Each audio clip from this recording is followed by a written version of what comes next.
25,000 men and women work for the UK Border Agency. At home and abroad, their job is to seek out the lawbreakers and imposters who don't have a right to be here. They are the UK Border Force. Tonight, inside an immigration removal centre. A chartered flight for illegal immigrants.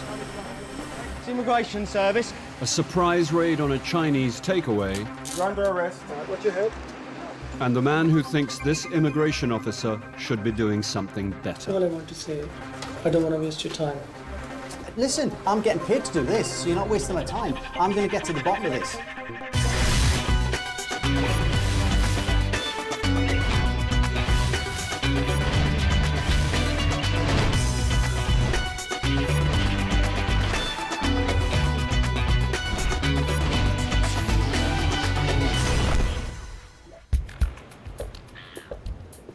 Calais. In 2008, UK Border Agency teams found 20,000 people hiding in trucks headed for Britain. That's around 55 every day. It's estimated there are 1,500 immigrants living rough in Calais, many of whom are children. They make frequent attempts to creep aboard the freight trucks. Most live in the jungle, a forested area a few miles from the port. Others camp right outside the perimeter fence, waiting for the right moment to sneak onto a lorry. Today, Officer Maggie Woodard rushes to the berths, the place where lorries wait just before boarding the ferry. We've just had a phone call from our colleagues down at the berths, so we're going to go down there, assist with the possibility of clandestines being found inside. Well, it's two. The clandestines have been found using CO2 probes that detect human breath. Has that got the... My colleagues who were working down here probed this lorry and they got a high reading. They opened it up and they found these two illegals on the side of the lorry. We're just trying to get them out now. One chance. One chance. Tomorrow, no chance. We've spoken to the driver. He said his last stop was at Belgium, but we think he also mentioned a 15-minute stop just along the road for diesel, so it's more than likely they are from the jungle originally.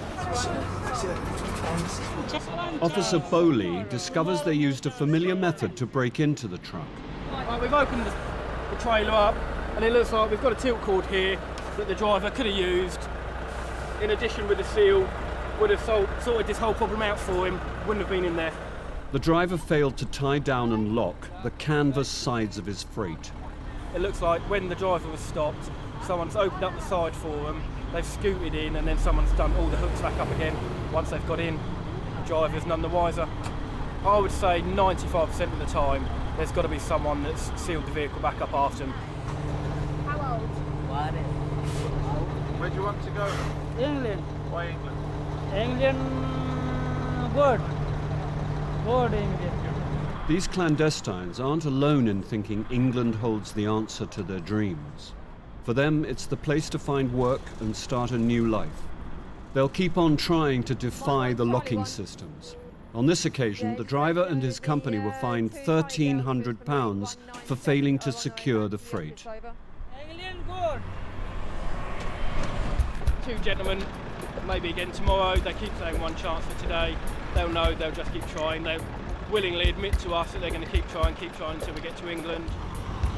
The areas where lorries are searched are called the lanes. Here, Officer Barrett has a high reading on his CO2 probe and has opened up the lorry.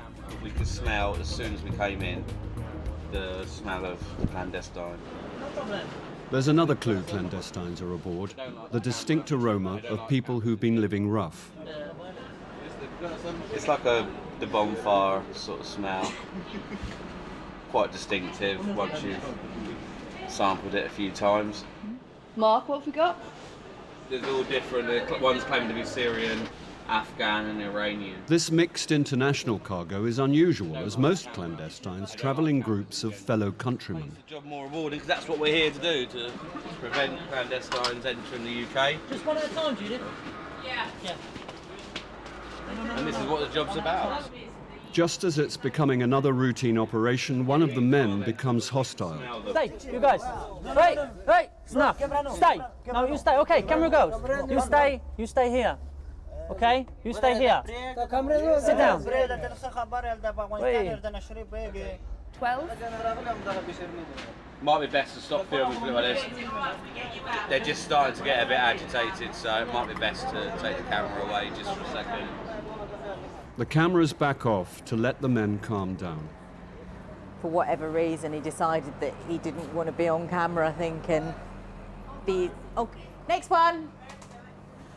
Yeah, the easiest way to get rid of the camera is to kick off and get everybody to react. And there's always one, you know, there's generally a ringleader who will take charge, who's been here before and knows how it works, so they follow him. Yeah, after you. No one chance, not today, tomorrow. One chance tomorrow. He's very smiley. Most clandestines are resigned to being caught and openly tell the officers how they got in. That last one that just came out said that they entered through the side of the vehicle and there's no tilt cord on it. So again? If the driver had properly secured his freight, it could have stopped the clandestines from boarding. He was fined £1,200. Sometimes you do get some people, like clandestines, that they tend to get a bit irritable if they come through again and again and again and get found all the time. But it's only the few. I mean, most of them are, you know, try again tomorrow. Coming up, Right. tears at Heathrow, Made the decision. I'm not going to run away. I just want to have a shower. At this moment, you are inadmissible to the UK. inside an immigration removal centre, the man who wants a tax return. I'm going to get a move from England. I want all my taxes back. And the London enforcement team spoiled dinner. Right, guys, anyone speak English?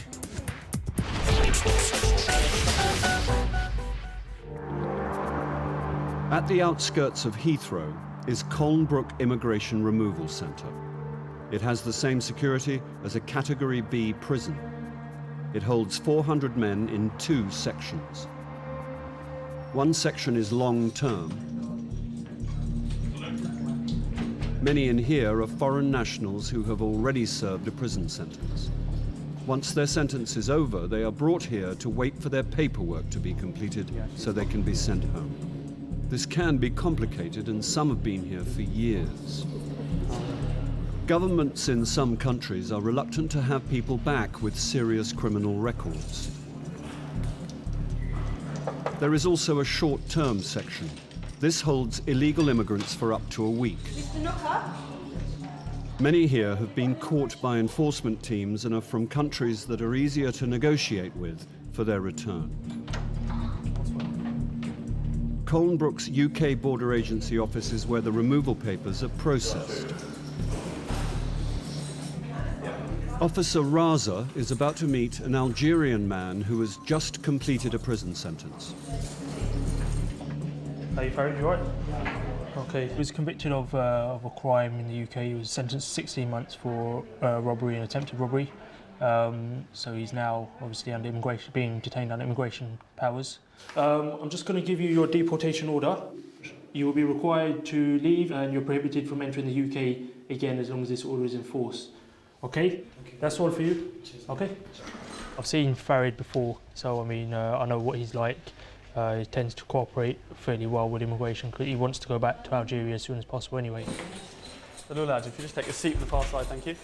Officer Chima is about to see an illegal immigrant from Kosovo.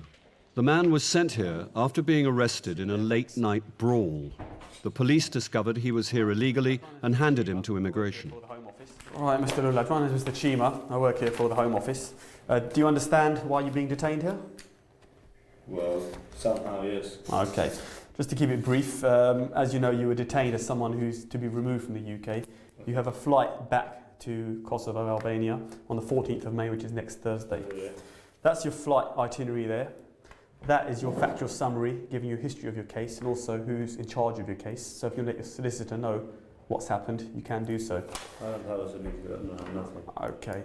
There is a list of duty solicitors available here for you. You can speak to the officers. I just want to go back. Okay, that's fine. The street fighter won't have long to wait. He'll be sent home Just next sign in, week please. on a specially chartered flight. Thank you very much.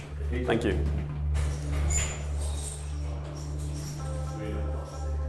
Officer Chima will speak to another Kosovan he wants to put on the same flight. Mr. Jusufi had been here since 1998, so he's been here a long time. And we're going to serve removal directions on him. He came here claiming asylum also. His asylum claim was dismissed. In that time, he's been working. He arrived in 1998 and claimed asylum. Mr. Jusufi, you take a seat on the far side, thank you. Thank you very much. 6 years later, his application was refused. Yes, please. He absconded but was arrested in an enforcement raid at a pizza restaurant in April 2009. Do you understand why you're being detained? Yes, I do. Okay, just to make it brief, you have a removal set back to Kosovo for the 14th of May, which is next Thursday. Yeah. That's your flight itinerary for you there. Yeah. This is also for you, just a case history of your time you arrived to the time of your detention. Quite a long time. Yeah? He's settled in Britain and feels the country owes him a debt.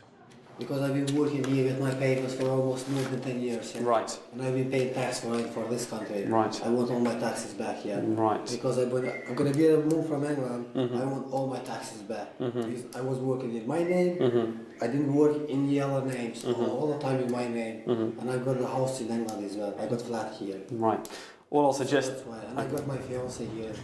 I didn't get anything from government, any income. So I appreciate what you're saying, Mr. Jusufi. However, it isn't going to change that you will be removed at this point. So all I can say is you should speak to a legal representative and he'll be able to advise you on that. When the guy was talking about tax, we've had a few of those questions before. It's something that we don't get involved in. We'll tell them to take legal advice on it. But technically speaking, they've been here illegally, so they can't get their tax backdated in any way. The two Kosovan prisoners will join 24 other Kosovans and Albanians on the flight chartered by UK Border Agency. This is a regular thing that the UK Border Agency do. These charter flights have been planned and they happen on a fortnightly or on a monthly basis to specifically remove Kosovan and Albanian nationals back to that part of Europe. It's one of 70 flights a year used for removing illegal immigrants. In 2008, over 1,500 were sent home this way. Many of those in Colnbrook were picked up by enforcement teams like this one.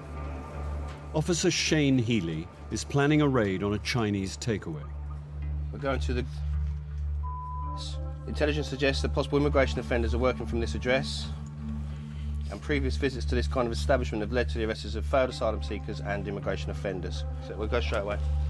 In 2008, enforcement teams carried out 13,000 raids, resulting in over 10,000 arrests. The target today is a takeaway serving the locals of the well-heeled area of West Hampstead. We're here. Right, let's go. Immigration Service, you want to come inside for us? It's Immigration Service. Can you all want to come around this area for me? Put down what you're doing. Has that been cleared downstairs? Yeah. Hi, from the Immigration Service. Okay, we're just here doing checks on people today. Actually, have a seat, yeah? You're right. We're immigration officers. There are 9 employees. Officers check their immigration status. You got a passport? Yeah. What type of passport have you got? You carry it about with you? Yeah. That's probably fine. Lady's produced her passport to me. It's a valid passport. It's got a valid student visa in here, so she's got leave to remain in the UK. Where's your passport? Yeah, he's fine. Yeah, he's told me who he is. He's told me his story and stuff. Checked on our computer database, verified it from a copy of his passport. It's all fine. He's a British citizen. The workers prove they are allowed to work in Britain, except for one. He applied for asylum, but was turned down. Okay, those you have got. You as well. All right, okay. He sought an application to remain here on the basis of his nationality and problems back home. That application's been looked at and it's been refused. He was asked, as a result of him being illegal in this country, to sign on at our office, which he's failed to do since 2004. Well, listen, you're under arrest. You don't have to say anything, but it may harm your defence if you do not mention when questioned something which you later rely on in court. The man is a failed asylum seeker hiding from the immigration authorities. Officers will now take the man to his home address to find his passport so they can remove him from the country. Without it, they will have to ask for emergency travel documents from the Chinese government, and they could face difficulties convincing them he's from their country. The gentleman that then is arrested got his address, so we are going to go there and search for a document. Without a document, the likelihood of removing him is very unlikely, so we are going to go and search for a passport now.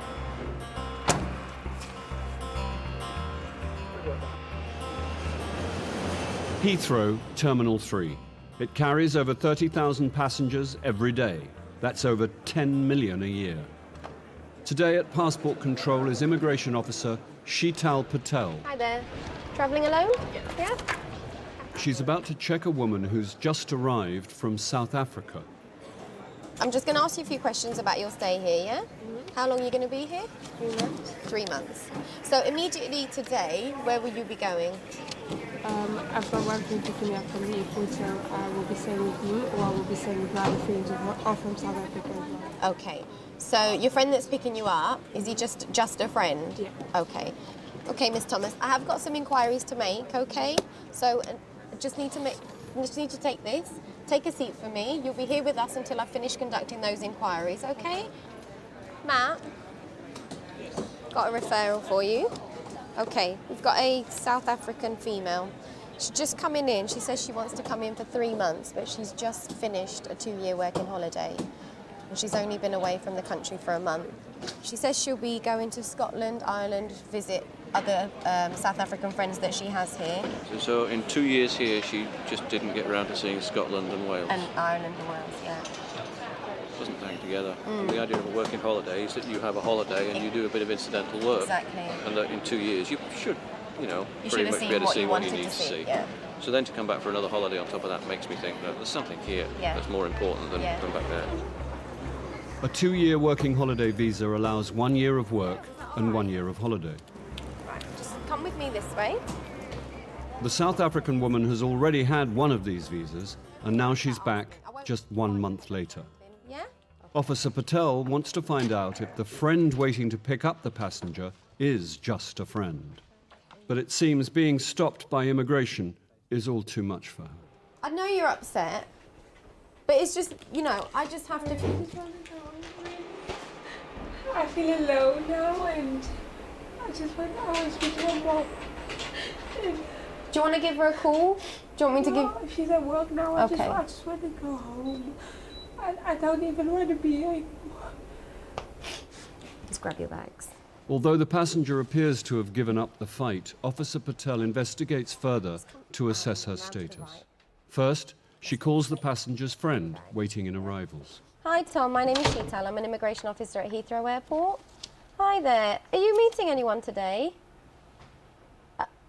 Okay, just to let you know, she's currently being held with immigration. We do have some further inquiries that we need to conduct. Is it all right if I have a quick chat with you? And how is it that you know her? You just know through friends. Are you just friends or are you in a relationship? You're in a relationship, thank you. Okay then, thank you. Bye-bye. So it turns out that the gentleman downstairs, Tom, is the passenger's boyfriend. And when I asked the passenger if it's a boyfriend or a friend, she stated that he is just a friend. To have a boyfriend in the UK creates a stronger tie than just to have friends in the UK. So it gives her that extra thing to want to come back for. So not sure why she would have said on the desk that it's not a boyfriend, but that's what we need to find out. The passenger has lied about who was picking her up. With a boyfriend here, Officer Patel suspects a short visit might turn into something more permanent. As soon as the deception starts, that's when our alarm bells start ringing. And, it's just that, have you got more to hide? Is there more to this than you're letting on? Previous payslip from when she was here on her working holiday. Officer Patel and her boss, Matt Dyson, look for other clues to find out why she wants to come to the UK. They discover a payslip. £500 fortnightly, that's not bad. That's sure she's worked full-time for that whole year. Okay. So that's not good. So we just need to find out if she worked full-time for the other year as well. Where is it? Her working holiday visa would have allowed her to work 12 months of her 2-year stay. In this case, what we've got so far is there's a pay slip there which appears to indicate, unless she was earning an enormous amount for a little bit of work, that she probably worked the whole of the last tax year, the one that we've just completed. Now, that means she's done all her work basically in that period. Now, do we really believe that in the first year she was here she did nothing at all? Well, that's unlikely, because let's be honest, if you're a working holidaymaker on a 2-year working holiday, you're not going to sit around and not work for a whole year and then just do it at the end, because, you know, your financial constraints are the same at the beginning as they are at the end, pretty much. Good morning, my name is Sheetal. I'm an immigration officer at Heathrow Airport. Officer Patel calls the restaurant where the passenger has been working. So she started 25th of June 2007 and departed 26th of Feb, did you say? 2009. Okay. The manager says the woman worked over 20 months at the restaurant, 8 more than her visa allowed. It just goes to show that she had a disregard for the restrictions that was put on her. When you do get your working holiday, you are told it's 1 year's holiday, 1 year's work, and she's abused that. Once you've used something once, you know, you can't be trusted that you're not going to do it again, that's the thing. I've just made a phone call, and they tell me that you were employed from the 25th of June 2007 to the 26th of Feb 2009. Okay. Yeah? So that's 20 months. Okay. Yeah? Do you understand what that means? No. Right. When you were given your working holiday visa, you were told how long you can work for. Yeah. And how long were you told? A year. Okay. So we've now found out that in fact, you worked for over that time, which means that you breached the restrictions given to you on your working holiday. So after speaking to Tom, yeah, he's told me that, like I asked you at the desk, are you in a relationship or is he just your friend? And you told me he's your friend. But when I asked him, he says he's in a relationship with you. So who's right, who's wrong? I mean, if he wants to go into a relationship, then that's Okay. what he wants to go. What do you call it? A thing. Okay. So But I would say we're friends. So you guys have been together as friends, and now you're coming back to see him. Not necessarily him, but he Okay. knows that. Okay. After speaking to him, he says that you guys are in a relationship. Why would he say that? Because he says he's actually discussed plans with you and stuff. I don't know. I don't know. The passenger is trying to make light of her relationship. For the chief, it doesn't wash. You can have a certain amount of sympathy when someone's dreams are not going to go or come to fruition this week, but, you know, she has told lies. Yeah. You know. And, you know, she's done it once, we don't know if she's going to do it again. Exactly. Yeah. You know, she can go home first available flight, please. Come on then. I'll tell you what's happening, right? We've made the decision and you've been refused entry today. Just let me stay 1 week, and then just let me. After 1 week, I swear on my mother's life, I will go. Your removal flight is this evening, okay? Your removal flight is tonight at 8:30. At this moment, you are inadmissible to the UK. Therefore, we can't let you go anywhere. So, unfortunately, you have to stay with us in detention until your flight. But as far as taking you anywhere and put you anywhere else, I can't do that, I'm afraid. It doesn't stop you from coming back. You can still come back. You just need to. I would never want to come That's back fine. here. That's fine. Never. That's for you. The passenger was put on a flight to South Africa later that evening. Coming up, the passenger who doesn't want to go home. Right, guys, with this woman that's coming out, she's pretty volatile. We may have to offer some more formal help to get her on the aircraft. The hunt for the passport with the London enforcement team. We want your passport. You have a passport? One part of the job I hate. And the student who obeys the rules twice a week. And you've worked 20 hours a week for Asda, and you've worked 20 hours a week for William Hill. So, how many hours in total did you work? Roughly 40 hours.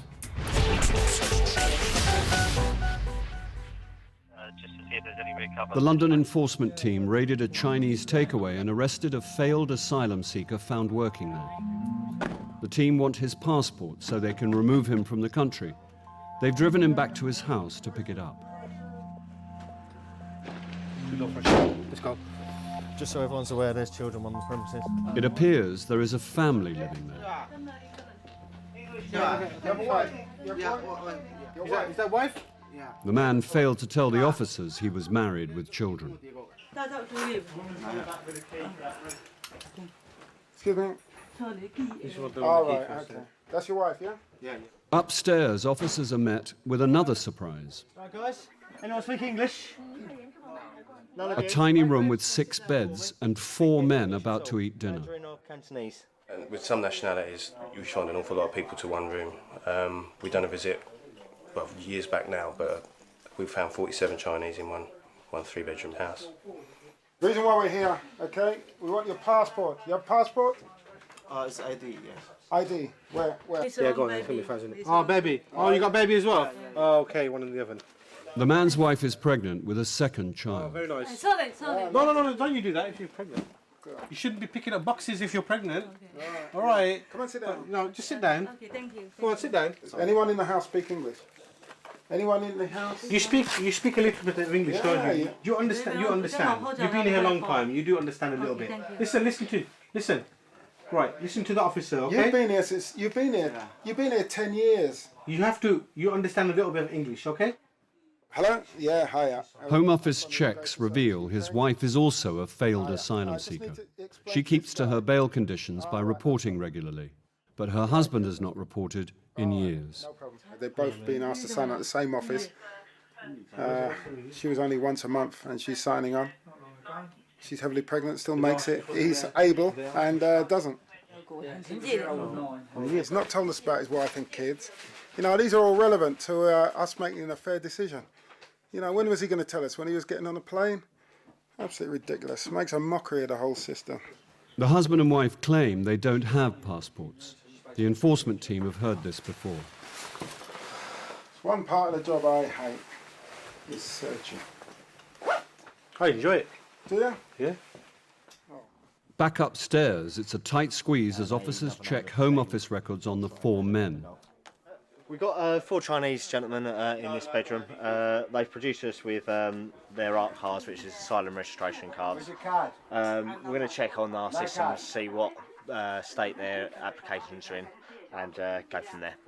The discovery of asylum registration cards should mean the Home Office will have details on file. Hello, Vicky. We're in a house full of Chinese. Could you do some checks, please? The 3 men claimed asylum on entry into Britain. Charlie Alpha India. They were given temporary release, and by the time their asylum claims were refused, they had all absconded. The 4th man entered Britain on the back of a lorry. Could you explain to him he's now under arrest as someone liable to be detained? They are arrested to be questioned further and have their fingerprints taken. The team cannot find the passports to help remove the family from the country. It could take months to sort out emergency travel documents. Right, we're going to release you, okay? That's not because you've been a good person. It's only because you've got a pregnant wife and child here. Right? But it's important that you come in and sign on with your wife. He's got to act responsibly now for his family and start signing on with his wife every month. The man and his wife are currently reporting as instructed. That's why I'm on a guard, man. The 4 men arrested upstairs were later released on condition they appear every 2 weeks at a reporting centre. They reported once before absconding again.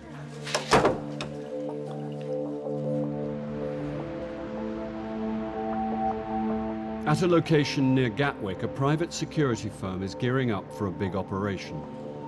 While most of Britain sleeps, team leader Alan Mackay briefs his 68 custody officers on Operation Aardvark.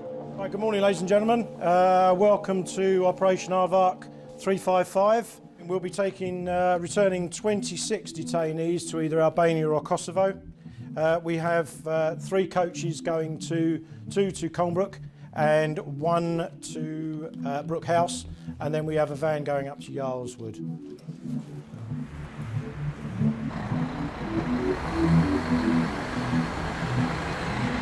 Colnbrook Immigration Removal Centre. Officers wake the detainees for an early morning flight. Good morning, Mr. Hassan. Hello. You know what's happening today? I'm down. Just give us a quick search. I was waiting for court. Mr. Lulet, morning. You know what's happening, don't you? Excellent. I can't wait. Excellent. I want to go home now. The Kosovan man arrested in a street fight has shaved his head for the occasion.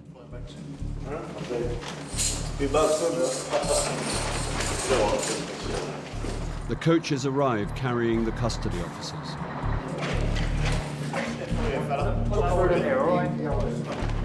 Our job primarily is to take them from the custody of the immigration removal centre. They'll then be taken into our custody. Then they're brought out of the centre and onto the coaches for transportation. It's fair to say that the vast majority of these guys are they've had fair warning that they will be removed from the country. They've made their arrangements. Majority of them are happy to go. Occasionally we may get somebody that's not quite so cooperative, but you know, we try our best. They will pick up illegal immigrants from 2 other removal centres and will rendezvous at the airport at 8 a.m. Most of the detainees have been caught working illegally, but some have served time in prison for violent offences. You know, there's a good rapport between the staff and those in our custody, and you know, we like to keep it that way. We like to make sure that we build up a relationship, a bit of sense of humour, and talk about football, find something in common. Today, UK Border Agency have chartered an entire plane to deport them. Okay, they're coming on.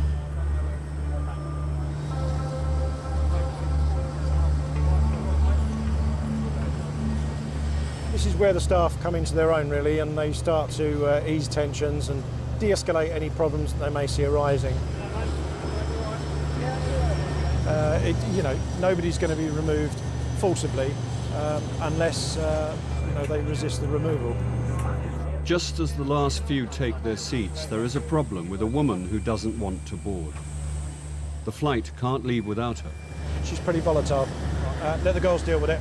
I want you guys to we want a cordon around the van. Yeah? Let the girls deal with it, please. All right, guys.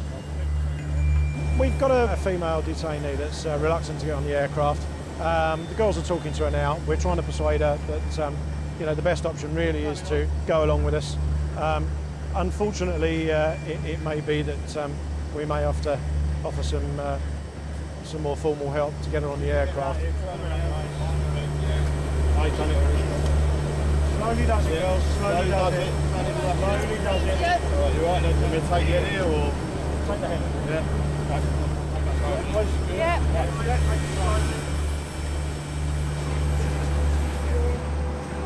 It's a delicate situation for the team already on board. They don't want to unnerve any of the other passengers. She's afraid of flying. She's scared of being on an airplane. So at the minute, we'll give her some tablets to calm her down. That's all it is. She's an elderly lady and she's scared.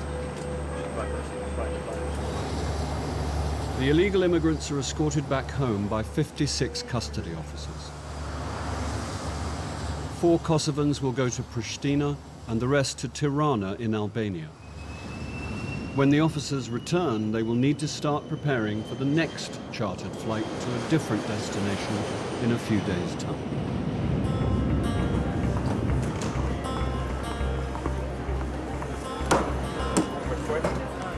Passport control, Heathrow Terminal 3. A passenger is taken to have his bags searched. Officer Hassler wants to know why he has come to the UK. Just been handed this case. It's a returning student on a Pakistani passport. The issue we've got is that he's known to us for having a UK residence permit refused. I'm afraid. The residence permit was an international graduate scheme work permit, also known as an IGS. It was refused because his education certificates were from a UK college listed as bogus. What he's then done, he's then reapplied for a new student residence permit. So the question is, we've got somebody who was studying, who in fact wants to work here, was refused a work permit, but is now then gone and reapplied as a student visa, which is strange to say the least. The man has just 4 days left on his original student visa. If he's allowed in, he can immediately apply for a new IGS work permit. The application process will give him up to 3 months extra time in the UK, much longer than the 4 days left on his current visa, even if the application is refused. Okay, we're just going to take you to another area now, okay? Well, I need to do your fingerprints and also need to take a picture of you as well, yeah? So what I'm going to explain to you, right, you've been held up at the moment. There's insufficient reliable information for me to decide whether to grant you entry, okay? And at the moment, you've given unsatisfactory answers to the questions given by the original officer on the control, okay? Okay, what other documentation have you got here that I can have a look at whilst we're here? Most foreign travellers on visas bring with them what's a this for? few supporting documents. This man has brought hundreds. So you refused? That was a work permit, basically. IGS, yeah? IGS, it is. So I mean, this is an awful lot of documentation, but you do tend to find certain nationalities will carry their documentation with them. Like I say, this is a great deal, so it just makes my job a little bit harder to sift through it all and find what's relevant and what's not. I tell you what, he's more organised than I am. Among the documents are wage slips from William Hill, Ladbrokes and Asda. A foreign student in Britain can work a maximum of 20 hours a week. On the control, he did tell the officer that he was working at Asda, so we need to clarify how long he's been working for Asda, because clearly if he's working one place and then working 2 places, then the cumulative hours would be in excess of those 20. He also finds letters from several colleges in Britain, all claiming he is studying with them. Officer Hassler wants to know how he can be in all these places at once. So we're going to go in an interview and we're just going to ask him about his time as a student, and see what he says, because we've got colleges overlapping, massive, we've got 3 or 4 colleges at any one time that he's supposed to be studying at. So we'll go in there and we'll have a chat and see what he comes up with, and we'll see if he can discuss his course content. Okay, what I'd like you to do, just come in here please and sit down there, all right? Are you fitting well to be interviewed? I'll try my best. No, I don't want you trying your best. I want you to tell me, are you fitting well to be interviewed? Because I want to ask you some questions, and what I don't want you 5 or 10 minutes saying, oh, I can't answer that because I'm not well. Are you fitting well to be interviewed? I mean, have I got any option? Of course you've got an option. I'm asking you a question. Are you fitting well to be interviewed? If you don't feel you're well enough to be interviewed, you tell me, and I'll refer you back to the doctor.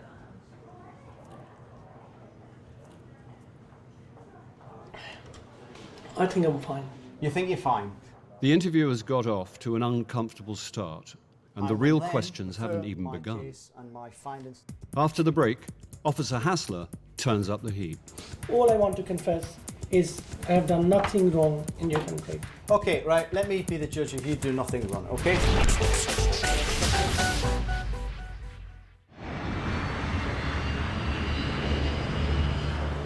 A man has arrived from Pakistan with just 4 days left on his student visa.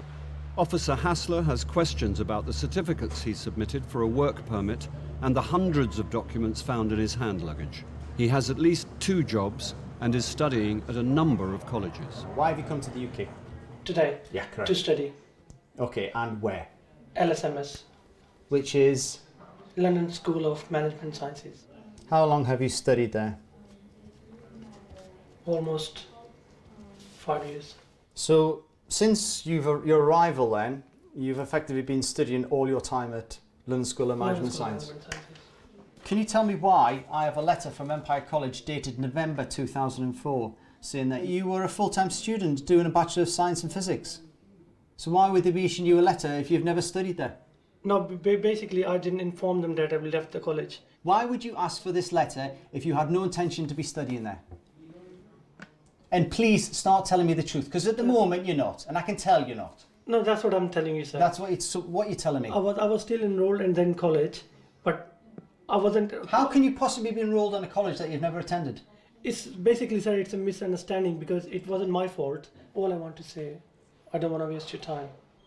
Listen, I'm getting paid to do this, so you're not wasting my time. I'm going to get to the bottom of this. All I want to say, sir, I'm studying at whatever I have told you under pressure or Listen, confused. you're not under pressure because I give you ample opportunity at the beginning of this interview, and you chose to say that you were fitting well. And I did say what I don't want you to do is start saying, oh well, you know, I'm a bit confused, because your English is fine. It is more than acceptable for me to understand you, and I know that you can understand me.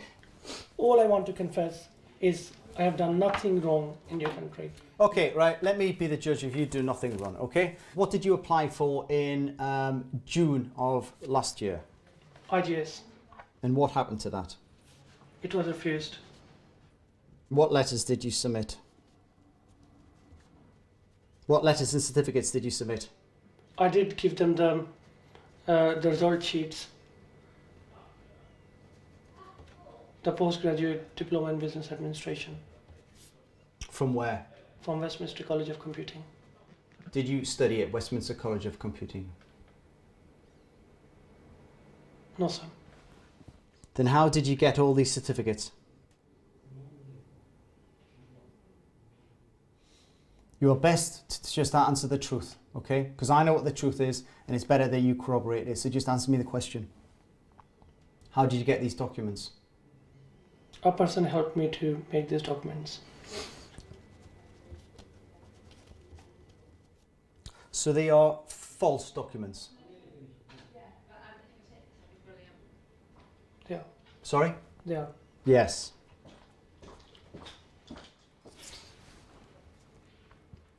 Were you working? Yes, I was. Where were you working? Asda. What hours do you work there? I worked 20 hours there.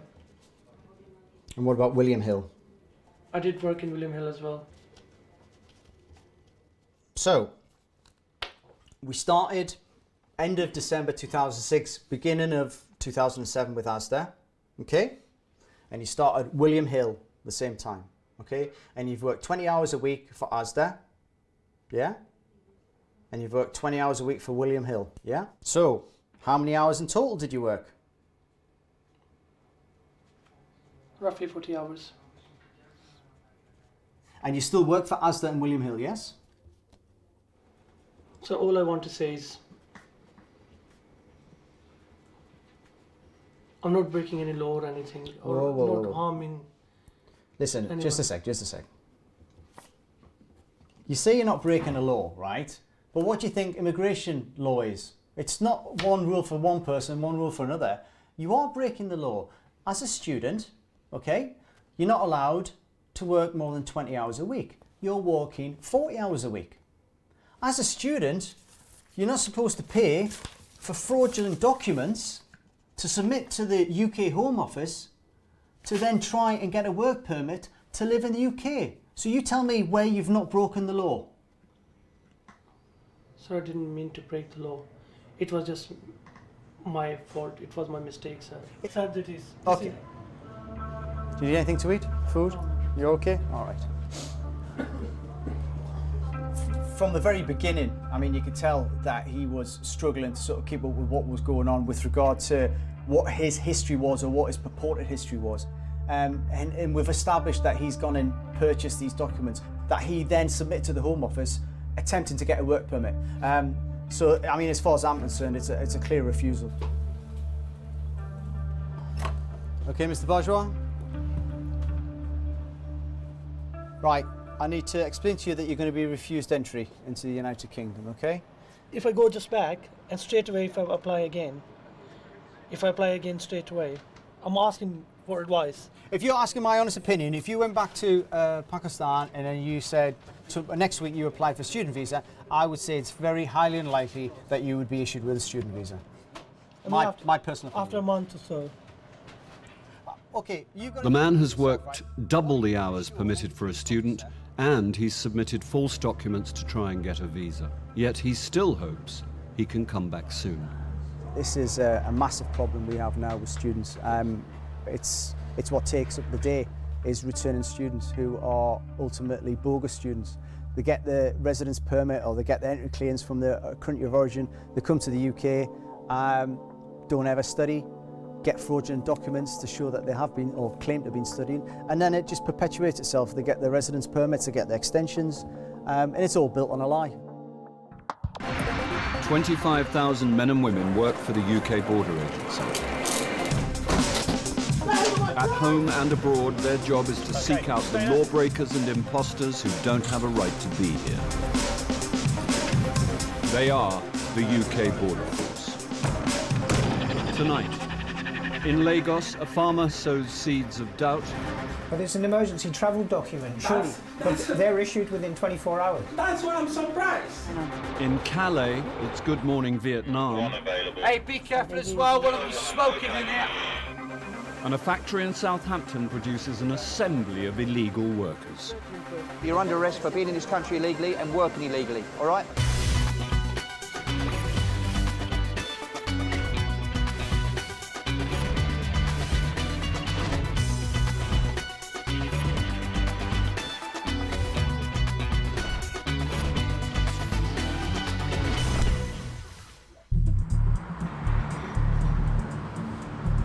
"5 a.m. Portsmouth. Immigration officer Peter Campbell is briefing a joint team of police and immigration staff. Their target is a plastics factory in Southampton where they believe foreign nationals are being employed as illegal workers. So, very simple, when we get in the premises, we've got 6 interviewing officers. They will be conducting the interviews. Everybody else is there in a cover role. So if the interview officers could just remain here and the rest of you go and find your vehicles. 30 officers are on this operation, sourced from different enforcement teams across southern England. It's a big factory. The immigration team don't want to take any risks. The premises has never been visited, but it's been on the cards for the last about year and a half. As, the intel's very good for it, but it's logistics-wise, it's a big job, so it's getting the staff for it, really. I think there's going to be quite a lot of people to deal with. So we've got about 6 officers who are going to be interviewing. Then everybody else is going to be in a cover role today, so that'll be my role, just to be where I'm needed, really. Over here. Stop here, stop here, stop. The first stage of the mission is to seal off the escape routes.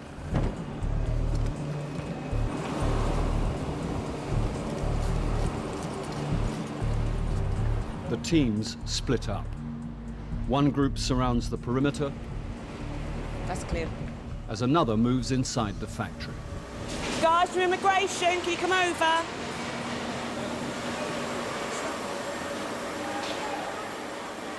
Everyone is a suspect, so all the workers are quickly rounded up.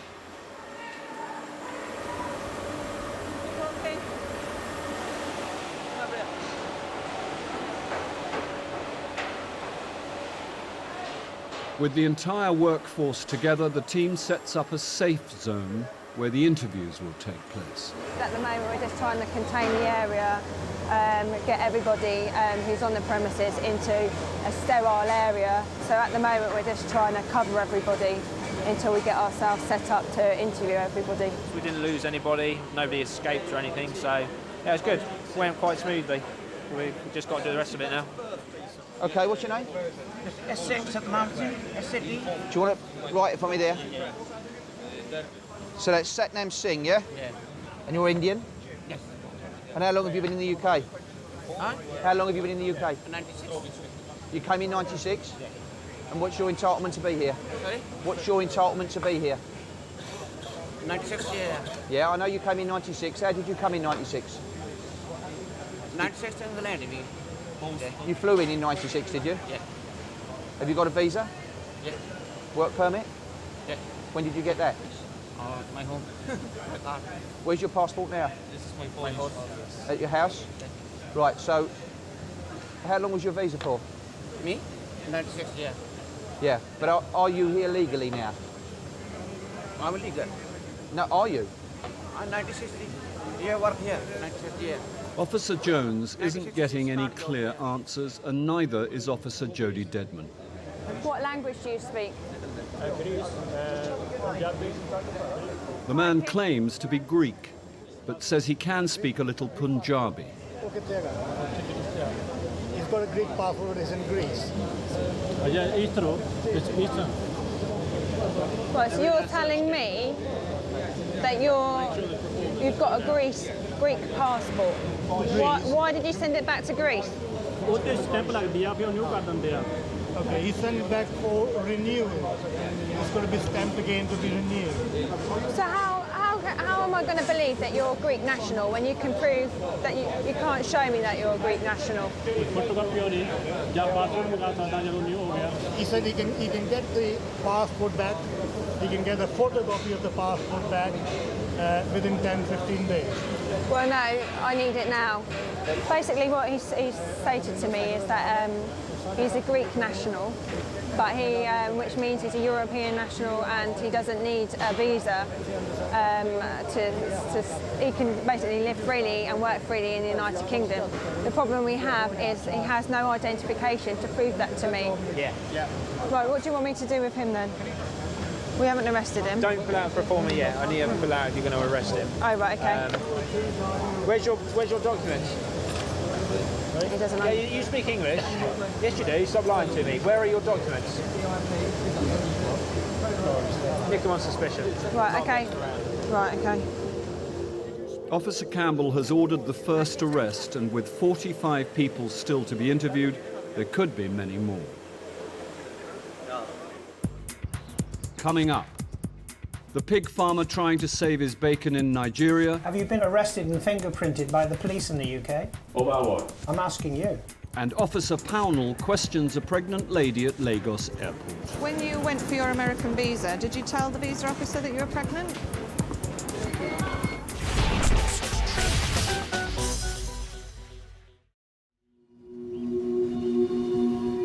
The slums in Lagos, Nigeria, plagued by violence, power cuts and poverty. The product of a city in the middle of the largest population boom of the 21st century.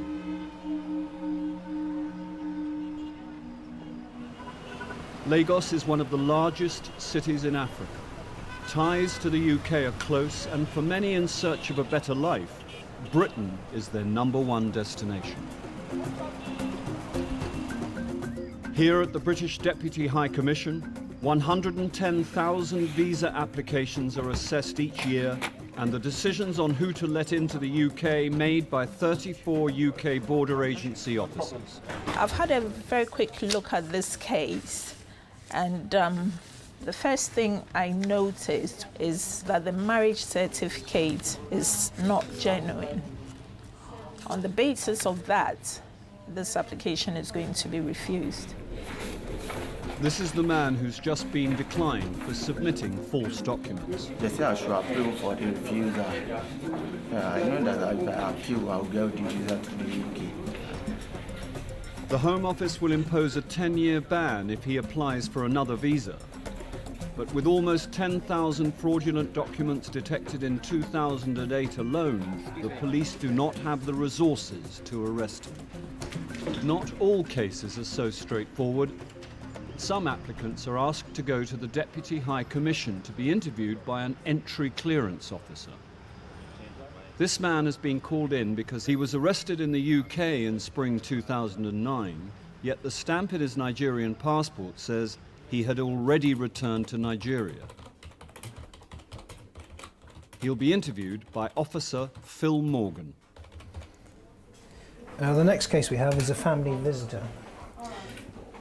He has come to the attention of the police in the UK in March of this year, 2009. And when we look through the entry stamps back into Nigeria, the last entry into Nigeria that he has is on the 12th of November 2008.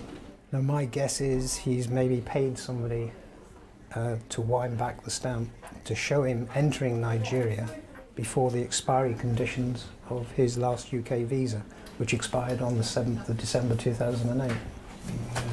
If the man wants a visa, he'll have to explain how he got his passport stamped when he was clearly still in the UK. Morning. Right. I need to ask you some questions about your current application, okay? Okay. What do you do for a living? At the moment, I'm a farmer. You're a farmer? Yes, please. A farmer in what? In poultry, fishery, and piggery. And are you married? Yeah, happily married. And how many children do you have? 2 able boys. 2 sons? Yes, please. Okay. My gene is for boys, so I don't want to go further. I noticed from your passport that you last entered the UK on the 28th of October. October, yeah. And how long did you stay? I stayed almost 5 months. 5 months? Yeah, almost. So when did you return to Nigeria? March 21. Sorry? March 21. But your visa expired on the your visa expired on the 7th of December 2008. Yeah. So you breached your conditions. No, something terrible happened. Tell me what happened. Yeah, the last time I traveled, October 27, I traveled with a cousin of mine. His name is Akinremi Adetola. Yeah. Yeah, we were to come back on the 12th of November, but I changed my mind to stay 5 more days. Yeah, so what was the terrible thing that happened then? Yeah, while he was coming back, he came back with my jacket. And my passport and ticket was in my jacket. Yes. When he tendered the passport for stamping at the immigration office here, and you know what applies here is, you'll be on the queue, 2 people will be sitting down. You give your passport to the first person, he sends it to the next person to stamp. Then the next person that stamp will call you when you want to hand over it to you. So by the point of handing over, they discover it's not the owner of the passport, and my passport was withheld. Does your cousin look anything like you then? Not really, not really. Not really? Yeah. So the Nigerian immigration officer didn't look at the biodata page and compare the photographs with your cousin? At the point of delivery, that was when they compared. But they've already done the stamping. That's very good, thank you. I need to refer to my entry clearance manager, okay? Okay. If you'd wait outside, please. Yeah, I just want to add that why I had to stay long was because of that issue, and it took me 3 months to get emergency travel certificate. That was, in fact, that was so devastating. To apply for emergency travel certificate in Nigerian embassy took 3 months, while I have a lot of things to do here. I have social engagement to attend, I have my business meeting to attend, I have so many things to attend. But it's an emergency travel document, surely. But they're issued within 24 hours. That's why I'm surprised. You need to see the crowd. I need to go through the website to download. After downloading, you need to be giving interview date 3 months. It's so disgusting. That's my area of problem with them.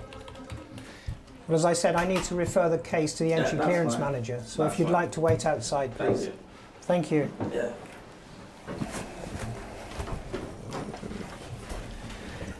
Well, he's attempted to explain why the re-entry stamp shows the 21st of November. He says that his cousin took his passport back to Nigeria with him and got the Nigerian Immigration Service to stamp that. I don't find that very credible myself. I've been honest enough to them. I don't think I should lie over any questions. I have told them the absolute truth what happened, and I don't live in UK. I only go and visit. I don't see any reason why they should not allow me to go anymore. 2,500 miles away, and Officer Dave Jones is still attempting to get answers from his interviewee. Right, to start work here, the person that gave you the job, you would have to show him something so to say that you was legally here in the United Kingdom and you was entitled to work. So what did you show him? Oh, you my card. You've got a national insurance card? Yeah. Where's that? Okay, show me. Yeah. Where did you get this from? Yeah, my solicitor. Your solicitor? Yeah. Your solicitor gave you this? Can you just quick name check? Why are you entitled to be here and work? Who gave you permission to be here and work? Yeah, what long time job here, I tax pay everything. Officer Jones will now check his immigration status on the Home Office database. Okay. So he came when? Sorry, Trace. December. Is he Faz? Yeah. Lovely. Cheers. Now listen, you're in the United Kingdom illegally, and you're not entitled to work. Oh, right, okay, mate, sorry. Okay? You know that though, don't you? Huh? You know that, don't you? You know you're not entitled to work, and you know you're here illegally, don't you? Okay, not illegally, okay. This chap actually arrived in the United Kingdom in December '98, and he was arrested and served as an illegal entrant at document abuse. He then absconded, and he's been an absconder ever since. He did claim asylum. It's failed, but he's been an absconder since '98, so he'll be going down the station and he'll be processed from there. I've already cautioned you, but you're under arrest for being in this country illegally and working illegally, all right? I'll let you know what's going to happen to you in a minute. Yeah. Such illegal entry. It's been a busy morning for the team. 46 people have been interviewed and many arrests have been made. We've made 12 arrests, of which two were, one was a failed asylum seeker, one was an overstayer, and the other 10 were arrested on suspicion of illegal entry. Although the manager doesn't want to appear on camera, he is keen to prove he hired the men in good faith and carried out all the necessary checks. This is the employer's file where he's keeping all the details of his workforce. And it looks like one of my colleagues has actually seized it, so we'll be taking this back to the office to run the checks for the people that we've arrested. An employer must check and keep copies of a worker's documents before hiring them. This helps to show they've done everything possible to follow the rules if later found to be employing an illegal worker. If, however, they are knowingly employing illegal workers or can't show that they took these necessary steps, they could be fined up to £10,000 per employee. What we're doing now is the people we've arrested have all gone out to the police stations. The remaining officers here, we're all going to go and do the house searches now for the addresses of the people we have arrested. So I've got a small team here and we're going to go down and do 2 addresses and hopefully we can find some documents within. Okay, all right, watch your head when you go in, mate. All right, okay. In order to remove the suspects from the country, the team need to verify their identities. The best way to do this is to search their homes and find their passports or any other form of identification. 200. What do we say, 202?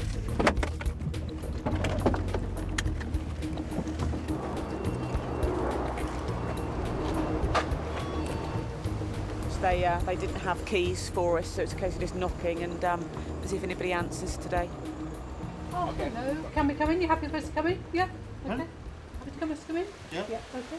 So who lives here? Was it you and this gentleman here? Inside the house, the team encountered 2 men who are both foreign nationals and immediately admit to being in the UK illegally. He came to look for work 2 years ago. And how did he enter the UK? England. Lorry. Yeah, via lorry. I asked him when did he arrive here? OK, Turlock, you are now under arrest. You don't have to say anything, but it may harm your defence if you do not mention when questioned something you later rely on in court. Anything you do say may be given in evidence. The team have found more than they bargained for. Both men are arrested for entering the UK on the back of a lorry. Now their rooms can be searched too. Okay, sit on the floor. Sit. Okay. Where do you have any paperwork? Okay, no problem. Myself and my colleague are going to look around. Okay, we'll ask you questions. If you show us the paperwork, we don't need to look.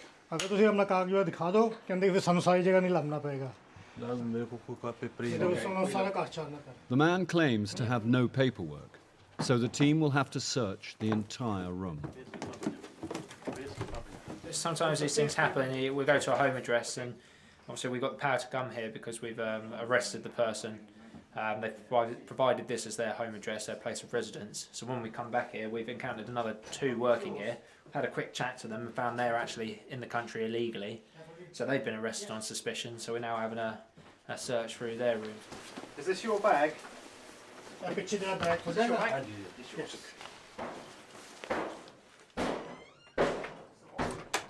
Next door, the officers have forced entry to one of the bedrooms. So we've gained entry to this room. This is the room for the guy who was arrested down at the factory. I found all his pay slips, so we know we're in the right room. So hopefully we'll find a passport for him. Have you done all these, Paul? I haven't gone through the DBS. Oh, right, okay. In the third bedroom, Officer Viv has found an asylum registration card, which appears to give the owner the right to work in the UK. I mean, this particular one, it's got employment permitted, and from my phone call that my colleague made to the Home Office earlier on, there was no trace of this gentleman on Home Office records. So this card would appear to not been issued by the Home Office. We've just found a counterfeit art card. Usually the art cards have got employment prohibited on them. You'll see on this one it's got employment permitted. So that always makes you have a second look anyway if it's got permitted on it, because very few of them do. But that is a particularly bad one. And that's not all. Officer Viv's also found a fake passport. Well, the gentleman first of all said he's an Indian national. It seems that it's falling apart, and as you can see, there appears to be something else underneath. It seems as though one page has been stuck on to another. Next door, the deception continues. Another national insurance card. Is it false or? I would say it's very moody, yeah. He's saying it's moody, he's saying it was supplied by a previous occupant. Oh, excellent. Well, in that as case, a false one. Sees that and sees the paperwork. Fake passports and forged documents are flooding the UK from factories in Eastern Europe. Jim, do you want all of the paste? The officers have found plenty of fakes, but not the genuine passport they were looking for. Although the trail took an unexpected twist, the team have gathered enough evidence of deception to remove the men. Hold your arm for now, okay, don't worry. These 2 arrests take the total to 15. The 2 men are both currently in detention. This man is also in detention and is awaiting removal from the UK back to India. This man claimed to be from Greece. He wasn't. He is also waiting to be removed back to India. Coming up, more tales from the Nigerian pig farmer. What is your date of birth? 1904, 1960. Why did 1964, sorry.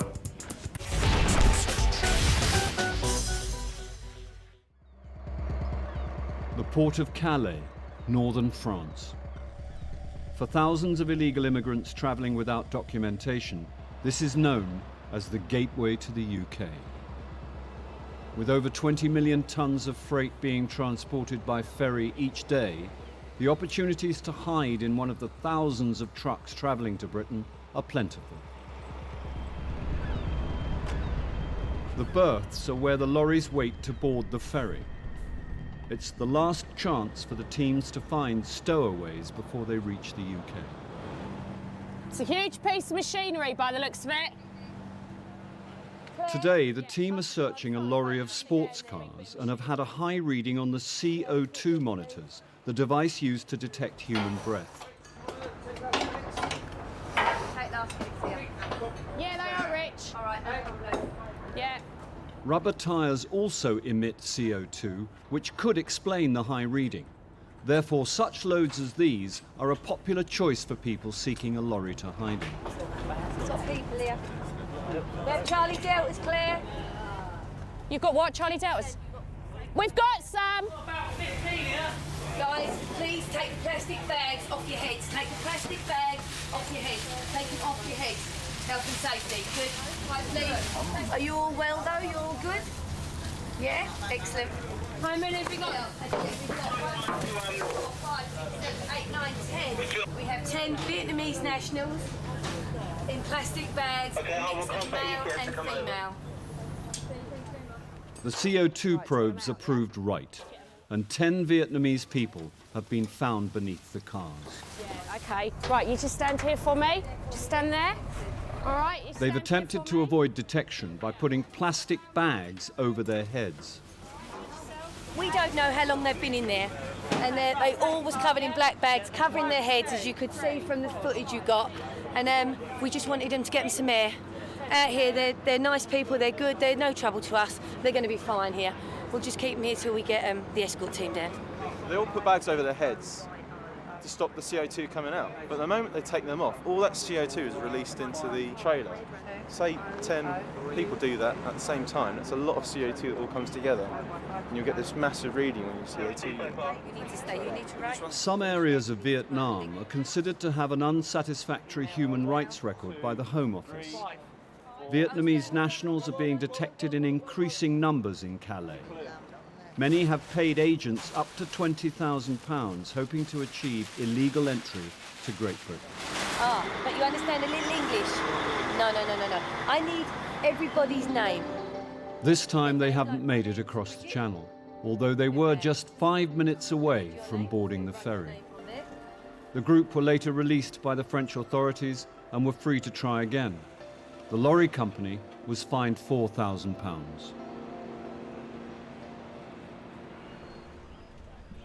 The Deputy High Commission is the headquarters for the UK Border Agency in Lagos, Nigeria. Inside, Officer Phil Morgan is speaking to his manager, Dan Barker, about the visa application of this man. He claims he overstayed his last UK visa because his cousin accidentally took his passport back to Nigeria. I put it to him there was no reason why his passport should have been stamped. It should have been his cousin's passport that was stamped. Correct. So I believe there's an attempt at deception here to show that he returned before his visa conditions expired.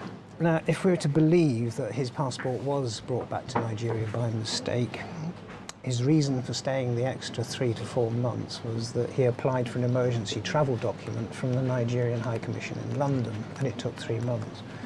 Now, I believe those documents are issued within 24 or 48 hours. Okay. So I just don't find that credible either. And has he got a copy of that emergency travel document with him? I didn't actually ask that, so I can ask him a few more questions if you wish. Yep. Okay. Yeah. Cool. Okay. Thank you. Both Phil and Dan have their doubts, so this time Phil will confront the man about his police record. Do you still have your emergency travel document? No, they collect it at the immigration office, and I have to stay five hours because I need to collect my passport back, and that was the only evidence to show I'm the owner of the passport. What did you do for the 3 months while you were waiting for this emergency travel document to be issued? You can see I've grown belly now. I was feeding. What, you ate for 24 hours a day? Sleeping, going around, they're monitoring my business here. Okay. Have you been arrested and fingerprinted by the police in the UK? Myself? Over what? I'm asking you. Not that I can remember. Yeah, except for driving with my international license, yeah. So you have been? Yes. When was this? I can't remember, it's been a long time. I can't remember, it should be 4 years. When you were arrested by the police, what name did you give them? My name, Adebayo. Well, I have evidence that you gave a different name. Can I know the name they told me, they said I gave? Yes? Yes, please. It's Adiwele. Adebayo. No, Adiwele. They misquoted then. No. I have the police record, and that's the name you gave them. And also, what is your date of birth? 1904, 1960. 1960? Yes, please. Why did 1964, sorry. Well, again, I have evidence that you gave the police in the UK your date of birth is the 25th of September 1975. No, that's not me. That's not me. Well, they're your fingerprints that the police took, and that's the name you gave them. No, I'm sure I gave them my name, Adebayo, and my correct date of birth. It has never changed. Okay. And why did the police arrest you? What happened was I used the extra small tire. Oh, the emergency tire, yeah? The emergency tire. And I was arrested because of that. That's fine, thank you very much. If you'd just like to wait outside again, please. Thank you. It's the end of the interview, and the man has failed to explain his deception. So, plans obviously to refuse through use of deception from obviously obtaining a stamp by deception, which appears genuine. I believe it is genuine. And we'll obviously refuse him and refer him to the police. Indeed.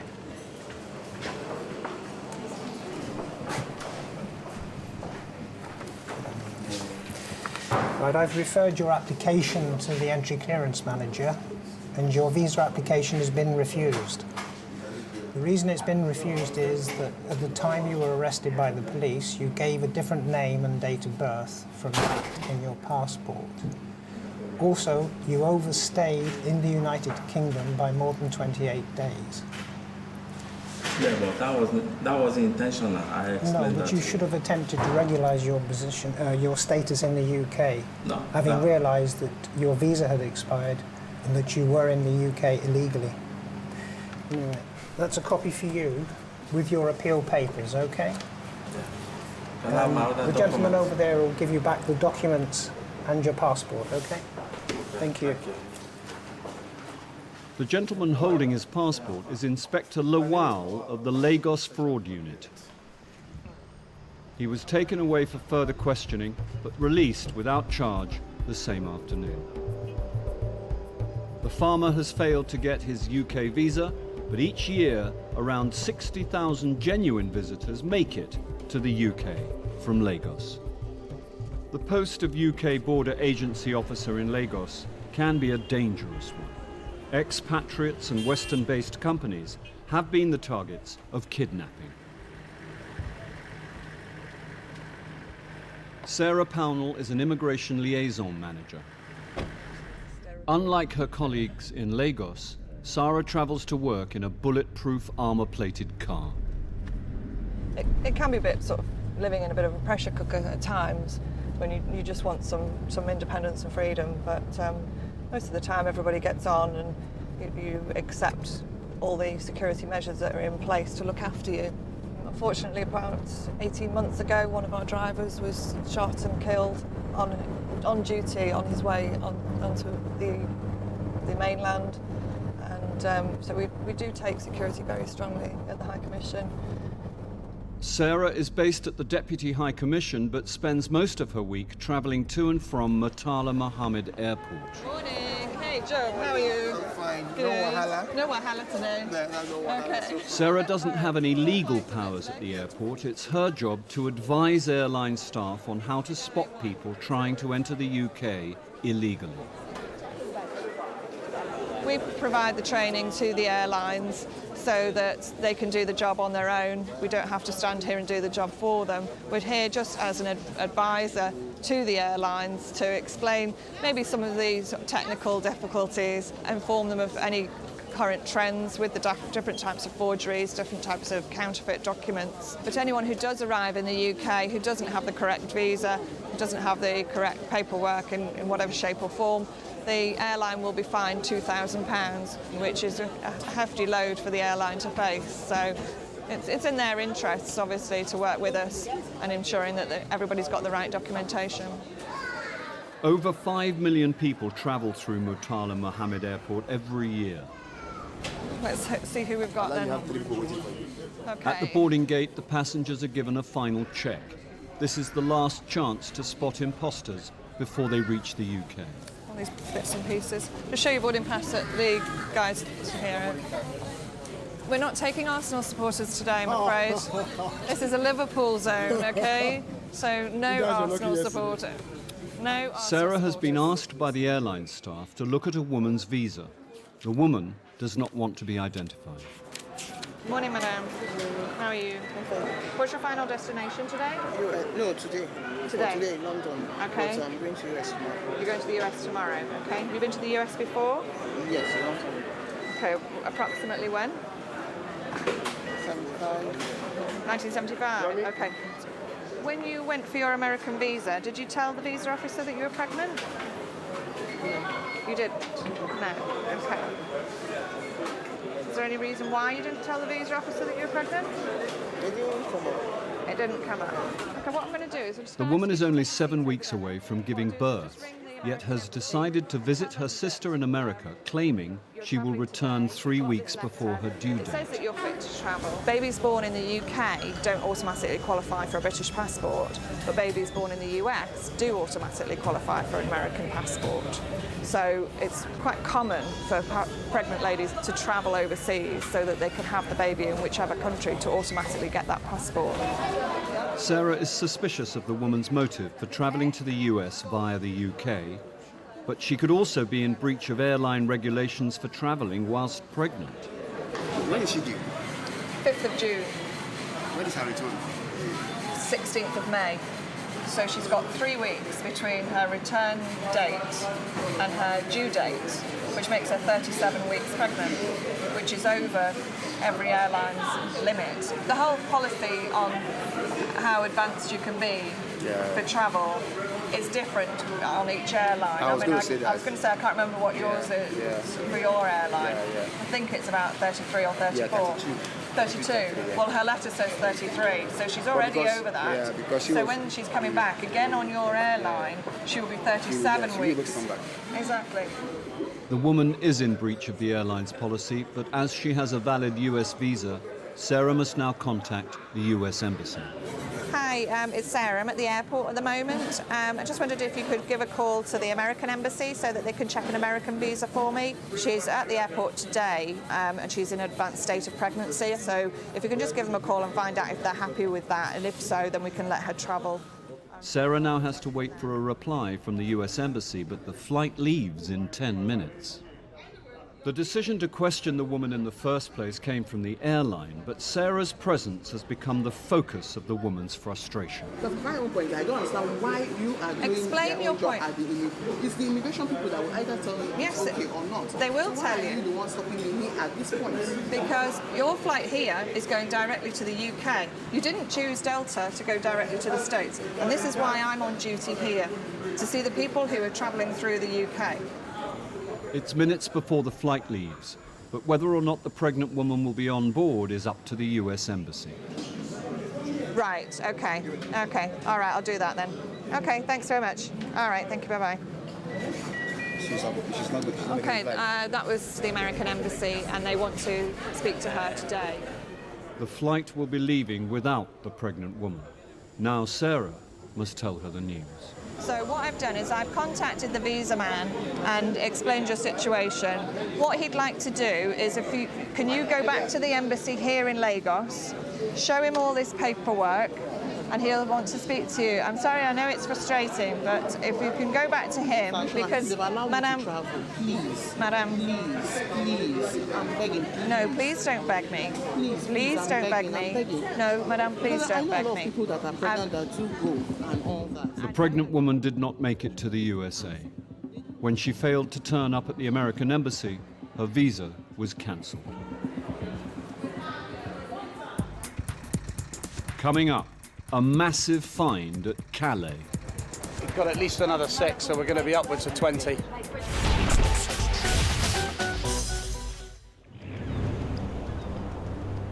Back in Calais, Bridget and the response team have received a call from a crew on the other side of the port requiring urgent assistance. Yankee 1, this is Charlie 3. Just to let you know that we're en route to lane 173 to join you. Richard and Bridget work alongside the newly formed Calais response team. What we're going to is lane 173, down at the berth area, where one of our teams has radioed up to say that they have a lorry down here that is full of illegals. So we're going to be responding to it. Paddy, good. Yeah. There's at least 25, they think, in tyres. Oh, not. But big tyres. Big tyres. Excellent. They've no idea how many people are inside, and judging by the size of the load, it's not going to be an easy search. There's 2 officers inside, so if we go up this side, help with the searching of the tyres, and the front has still got to be searched as well. Right, there's a seal on that one. There was a seal on the back, the driver was on there. IO markers inspected the seal, it wasn't sealed properly.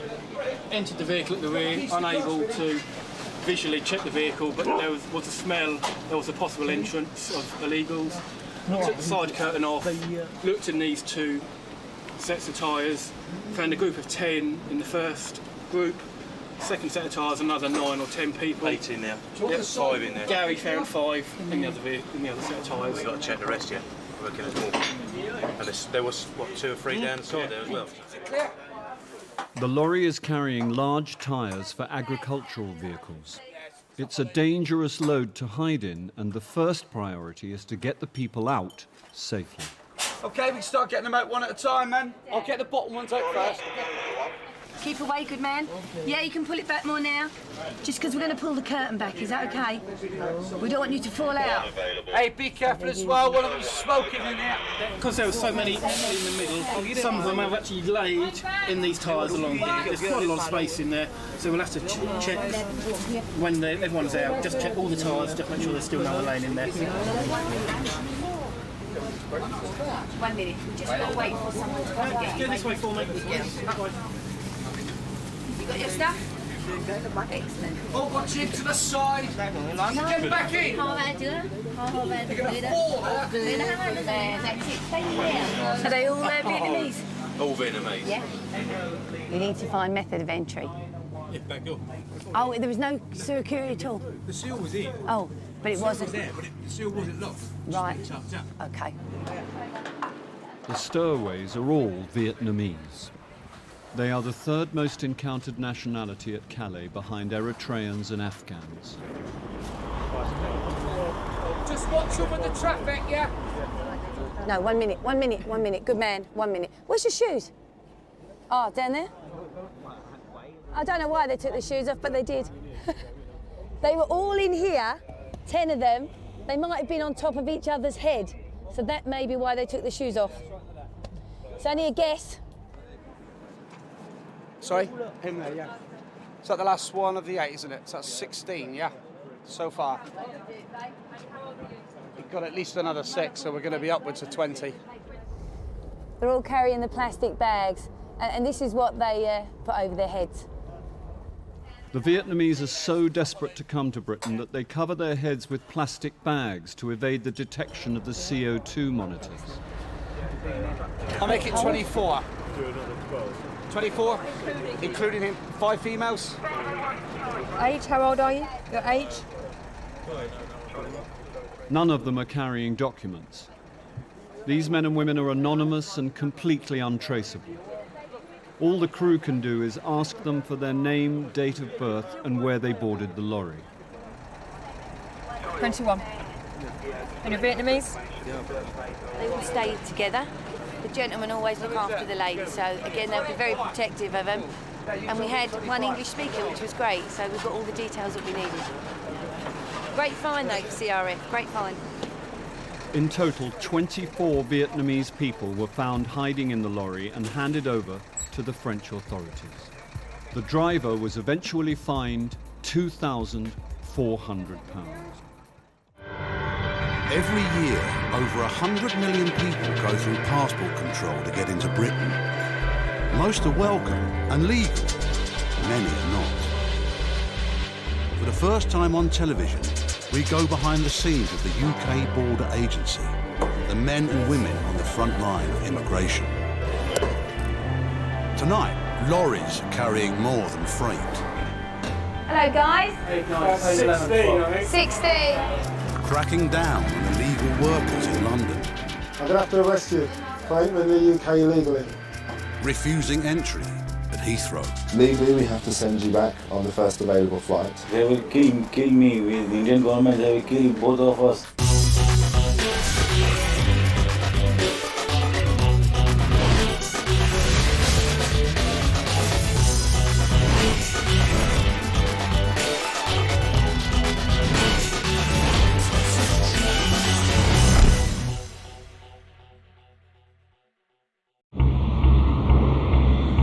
London's Heathrow handles more international arrivals than any other airport in the world. 50,000 passengers a day arrive at Terminal 3 alone. Next please. How long will you all be staying for? There you go, thank you. Most have a legitimate reason to enter Britain. Thank you, madam. Many are simply coming home. Good afternoon.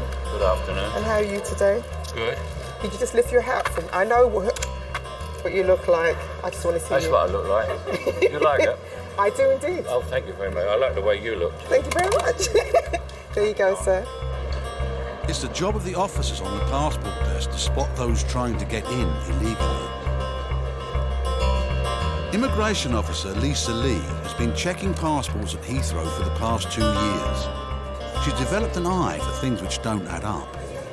So when you came in January, how long did you stay? 2 weeks. 2 weeks? Yeah. No, you didn't. You stayed longer than 2 weeks, sir. You were here 2 months. How come you're spending so much time here? You spend more time here than you do in Pakistan. Why? No, I do working in the business only purpose. All right, so I need you to take this piece of paper, please. I need to make some inquiries, OK? You need to take a seat over there. Officer Lee suspects the passenger has been using visit visas to stay longer in Britain than he claims. Now she wants to dig a little deeper. He says he's a business owner in Pakistan running a fruit and vegetable business, export business. But I don't see how he can be doing that when he's spending most of the time in the UK. So I'm just going to work out how much time he's actually been spending here since he got his first visa. 6 weeks he was home. I conclude from my investigations that this gentleman's living here. He's out of 30 months, he's spent 26 and a half months here. And of course, we don't know what he's actually doing while he's here, which is what we're going to attempt to find out. OK, sir. You come with me, please? Yeah. How many bags do you have with you? Just this one and one other? Immigration officers have the powers to search luggage for evidence. You said you didn't have any documents. What's this? OK, this is a notice from Company's House saying your accounts are due for your company. You're supposed to be a visitor in the UK. Why are you running a company here? Why have you got this? No, it's company. It's my company. It's your company? Yeah, it is, because it's registered here. Why would they have a detail of your company? No. OK. All right, so bags on the trolley, please. We're going to go back upstairs. Upstairs is where the formal interview rooms are. Please? Officer Lee is now going on record, and her visitor has asked for the help of an interpreter. When you are here, are you spending all your time marketing your business? Yes. Because I'm not satisfied that you're just visiting the UK. You haven't given me sufficient information, and I don't understand some of your answers. Sufficient information You're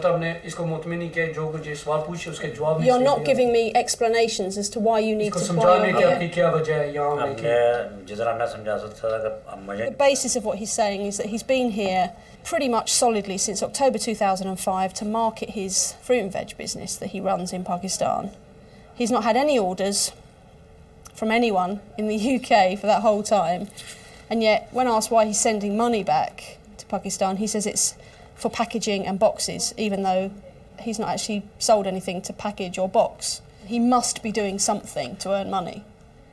I'm not satisfied about what you've been doing for 26 months because you can't explain. So how can I be satisfied of what you're going to do this time?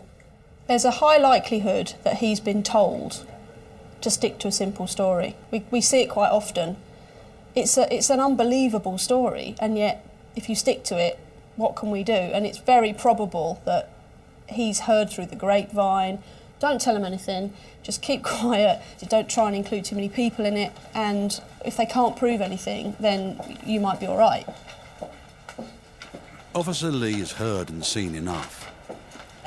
For the final decision, she will consult her boss, the Chief Immigration Officer. His sole purpose in coming to the UK is to market his business in the UK, not as a visitor. Well, if that's what he's actually doing. If that's what he's doing. But we haven't got evidence unsuccessful, otherwise. We don't have any pay slips or anything like that, or any NI numbers or anything like that to say he's working. I think he clearly falls to be refused. I think we'll cancel it on the basis of OK, do a change of circumstances then, yeah. Which will give him the right of appeal before removal if he chooses to exercise it, and that's fine. OK, the passenger is being refused entry, and he will go back to Pakistan. The earliest flight is tomorrow morning.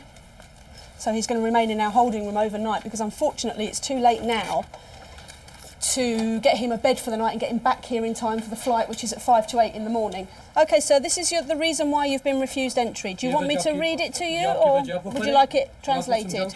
We had lots of evidence to work with, and whilst we didn't get a confession as to exactly what he was doing, we were able to establish that he's not just a visitor, and so essentially he's using the UK as a base for whatever he's doing. And there's enough reason there to cancel his visa because he stated when he applied for it he would come for a 3-week holiday, and he's spent 26 out of the last 30 months here. The passenger was detained overnight and placed on a flight back to Pakistan the following day. Coming up, no hiding place for the clandestines in France. We've got one here, guys. Do you want to let the chief know, please? Illegal butchers in East London. At the present moment in time, I'm arresting you on suspicion of overstaying, okay? And the man who exceeded his tobacco allowance. If you're allowed 200 cigarettes, you bought 18,000. I apologize, sir. I really apologize.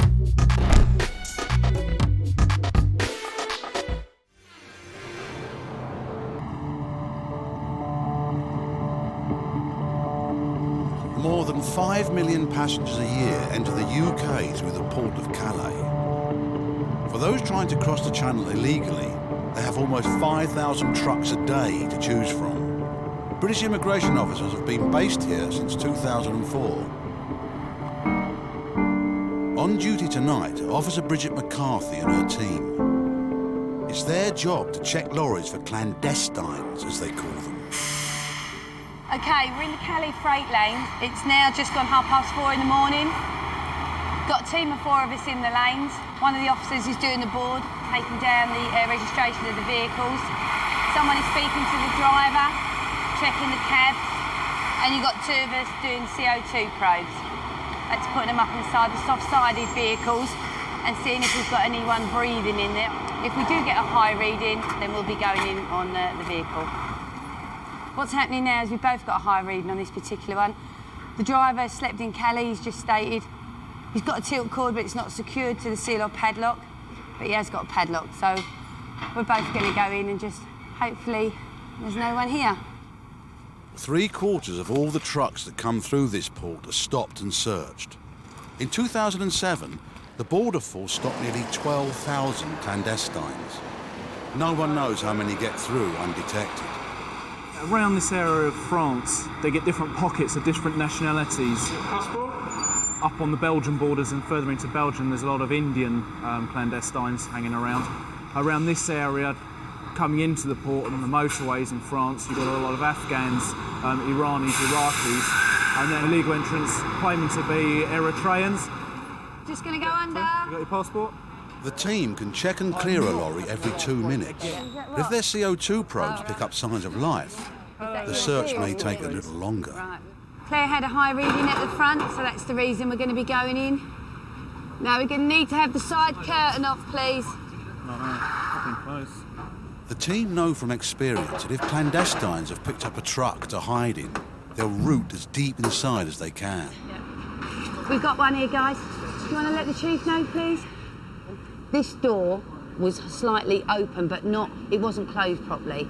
And we pulled it, and inside we've got a young male Eritrean that's in here. He's fine, he's a bit distressed at the moment and upset, I think. He's only upset because we found him, love him, that's all. But we're going to get him out now, have a talk to him. Claire, can I have the torch, babe? We've got a few more here, guys. There's more than one, guys. Guys, how many people speak English, please? Is anyone hurt? You're all okay? At the moment, it's 2, or it's at least 4. I've just had a shout of 4. It's at least 4. At least 4 inside machinery. We've got 4 we can see at the moment. I think one of our people here might be a female.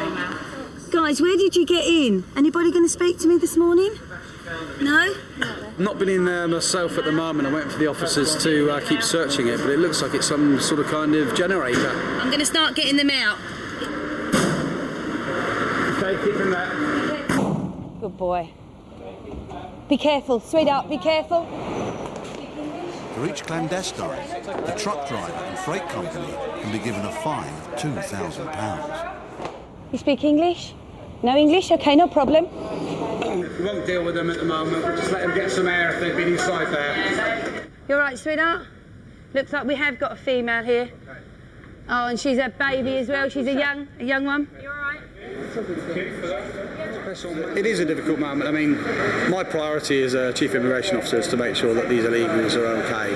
That's priority number one. They've been inside a sealed container there for some time.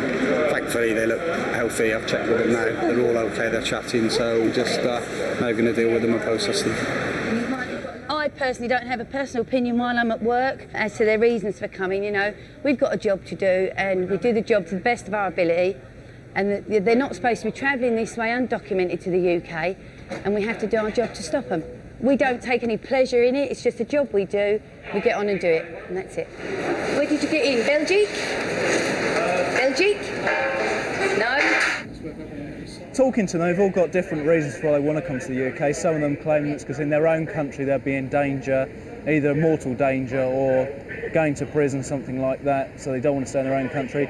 Some of them are under the impression that it'll be a much better life if they make it into the UK, and there's much more opportunities for them to have a family, to find work, etc., for an education sometimes. So they've all got individual reasons. We've got to do this job here, not just to stop them getting to the UK, but we have to do it for their safety as well. I mean, this could have been a refrigerated vehicle that they'd got into unknowing, and the driver could have put the fridge on at a later date, and, you know, could have been fatal. So it's a job well done. We're pleased. The 4 Eritreans are not carrying any identification. If they were, the French authorities could remove them from French soil. All they can do in this case is remove them from the port.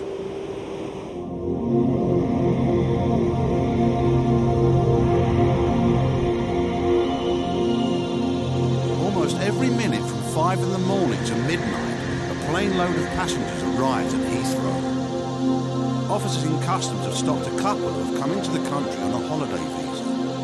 Their bags tell a different story.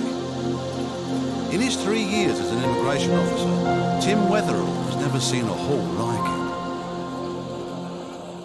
it. They've had 3 suitcases which are down there, and the entire contents is all this, as you can see. Apparently we've got 18,000 cigarettes here, and then the rest here, 27.6 kilos of rolling tobacco, which is what customs have now seized, which is why it's all bagged up. Apparently the sort of duty value on that is just over £10,000, which is what they've obviously avoided by paying, and were trying to make their profits by selling on when they got into the UK. And that's all they've had in their bag, so it's a fairly substantial amount. You know, there's no argument that this was for personal consumption, obviously, this much. It's obviously they're coming here to sell it. Officer Wetherall will lead the investigation on the motives of their visit. He and his boss, Sarah Dyson, the Chief Immigration Officer, will decide their fate. They had 3 bags with them, all of which just contain nothing but cigarettes and tobacco. And so they have no clothes, nothing like that. How long are they seeking entry for, Tim? 5 days. They have got return tickets for 5 days. Passports. I mean, is it likely that they've been doing this quite regularly? Well, that's a brand new passport for her, and she's not travelled before. He came here in March, and he also came in 2006, where he had 2 sort of quite close trips to each other. So he didn't come at all in 2006? No. So it might be a good idea to take him through his travel history since 2006 to get a picture of how often he travels and where he travels, because travelling is, well, it's cheaper than it was, but it's still not cheap. Yeah, exactly. And I'd be interested to know how he funds these many and varied trips across the world, if not through cigarette smuggling. The man comes from Mumbai in India. Why are you coming over to the UK today? Today I came because I want to tour for my wife for 5 days. That's why I come. So you brought your wife for a tour for 5 days? Yes, sir. Why then, in your luggage, did you have so many cigarettes with you? It's my big mistake, sir. Because when I come from India, they're not allowed to take me money. That's why I believe my friend told me that you go take cigarette. I think that there is 200 carton cigarettes allowed. If you're allowed 200 cigarettes, you bought 18,000. There's quite a difference there between 200 and 18,000, isn't there? If I tell you that the total amount of tax that you would have to pay on all those cigarettes and all that tobacco is just over £10,000, you understand that? Yeah. So what you attempted to do today was to defraud the British government out of £10,000. Do you understand how serious that is? Yeah. I'm apologize, sir. I'm really apologize, and I'm sorry for your whole country, sir. I'm really apologize. Why should I bring my wife and do like that, such a bad thing, sir? Because she has a suitcase as well. You can fit more in. Huh? So she can bring suitcases as well, and you can fit more in. What? Because if you bring your wife, she then has a suitcase as well, so you can carry more. Because he also don't know, and I also don't know, sir. And also, if you bring your wife, you may think that you would be less suspicious to customs, less likely to be stopped. No, it's not fair, sir. No. Why should I bring, sir? To get away with it and sell, and then you make money. No want to make money, sir. I only want to. You told me that was the main reason you bought them, was to get money. No, I want to transfer the money, convert the money, sir. So do you honestly expect me to believe you when you tell me that you brought cigarettes into this country for currency exchange? Yeah. Officer Weatherall now has all the evidence to put before the Chief Immigration Officer. Either they already have a buyer lined up here and they're just going to drop this whole load off with the buyer and take away what I think will be a substantial profit. Yeah. They wouldn't be doing it otherwise. It's got to be for profit. Yeah. If they didn't have the cigarettes with them, I'm in no doubt they wouldn't be stood here today. That is the main reason they're coming here for. We can do change of purpose. Cool. Okay? Yeah. And I think we need to try and find a flight tonight for them. They're India. Once Officer Weatherall has found flights to India for the couple, he will inform them they're being sent back home. Preventing those who try to get into Britain illegally is one thing. Tracking down, arresting and deporting those who've managed to slip through the net is quite another. That's where the enforcement team comes in. Today they're targeting butchers in East London in an operation led by Immigration Officer Vicky Lacey. Intelligence suggests that Imam Quality Halal Meat has a history of employing illegal workers. We've previously been to this address. It was in September last year where we arrested 4 subjects. There were 10 people encountered, so it's quite a busy butcher's. Okay, let's go.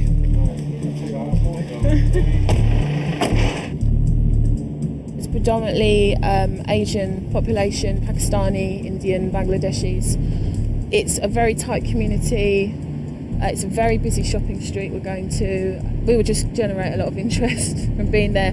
We've had feedback from people that we've previously arrested saying, oh, we knew you were coming because, the phones start going, the vans are on the road, is it going to be us next? So it should be interesting. If an employer has not made the required checks on his workforce, he can be fined £10,000 for each illegal worker found on his premises. Morning, gentlemen, from the Immigration Service. Okay, you're just serving somebody, are you, sir, at the moment? So make your way towards the rest of your colleagues for us, please. Hello, sir. Hi, I'm the officer in charge today. Obviously, we visited your premises last year. That's right, yeah. We just come back to check up on you. Can I take your name, please? We're speaking to the staff here. We, as you know from before, we've been here before. It appears the manager's got all his records into order. Everyone's been cleared. There's 2 left to finish off. Immigration Officer Jimmy Ahmed has doubts about one worker. The man claims he doesn't need a work permit because he's being adopted by a British citizen. Okay, who was it that's adopting you? What's their name? Your adoption? Your uncle? Okay, hold on, mate. What's his name? Yusuf. Yusuf, what Yusuf? Mr. Yusuf. Full name? Full name is Mr. Yusuf. Mr. Yusuf? Yeah. There needs to be, obviously he's got more than just Mr. Yusuf. What's his full name? Because at the moment we can't find you on our systems. Do you have his document? Look, basically he's saying he's got indefinite leave to remain and we can't find him. Okay. So if you have anything that can speed up the process, any documentation that he's given to you, either a passport or a letter from the Home Office, that would be brilliant. Right, your adoption application, was it refused? No, it wasn't. So what was it? Because there's no way that your application is still running from 1996. That's impossible. Okay, mate, no problem. All right, cheers. So at the moment, you don't have any right to be in the UK. Okay? Are you aware of that fact? Work with me, yeah? You came here in 95, you made an application in 96 for adoption. Yeah? That was refused, okay? Then you applied again, and that was refused as well. Yes. So at the moment, you don't have any stay. So at the present moment in time, I'm arresting you on suspicion of overstaying, okay? Enforcement officers have the power of arrest, and this illegal worker now faces deportation. But the team is satisfied the employer has done all he can to check the legal status of his workers. From being here before, he didn't have any records. We arrested 4 of his staff. He's now in compliance with the new legislation. The whole point of what we do isn't really to go, is to find offenders, but also to make sure that people are in compliance with the new illegal working legislation. So, yeah, he's doing well. Coming up, Hello, a surprising consignment in Calais. Basically, you can't see the back of the lorry because there's just so many of them in there, just sat on top of a load of yogurts. Hitting employers of illegal workers where it hurts. Things aren't looking good for you at the moment. I'm going to serve you a fine of £50,000. And the tobacco smuggler gets desperate. I'm not going to allow you to come into the country. If you like to do that, I'll kill myself here, sir.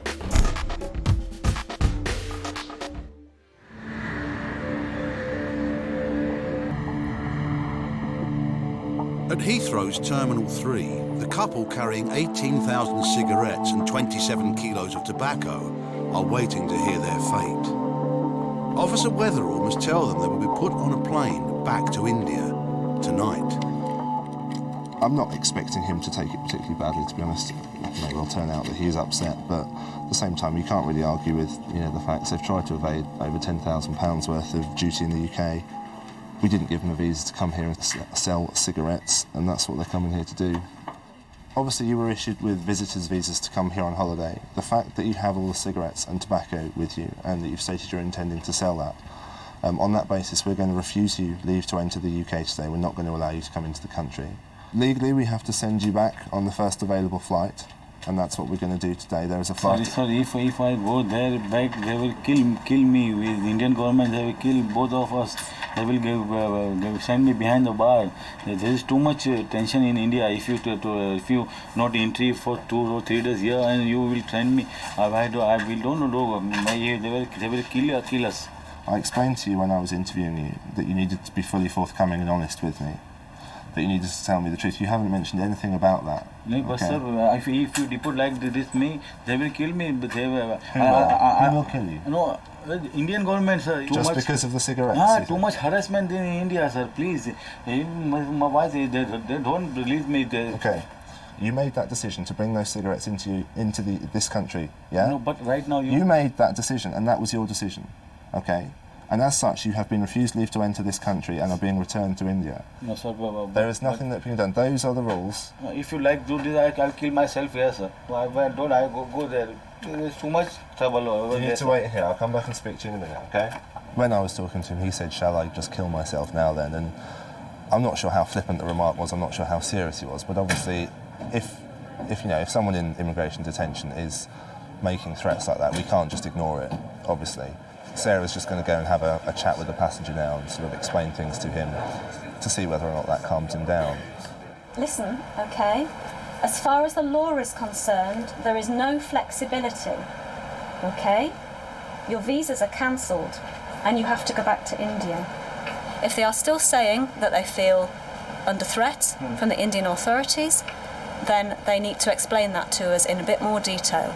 Arrange करेंगे आपको वापस जब जाएंगे नहीं हो सकता इधर visitor हिसाब से. I will kill myself, but don't go, please. Right, listen, okay.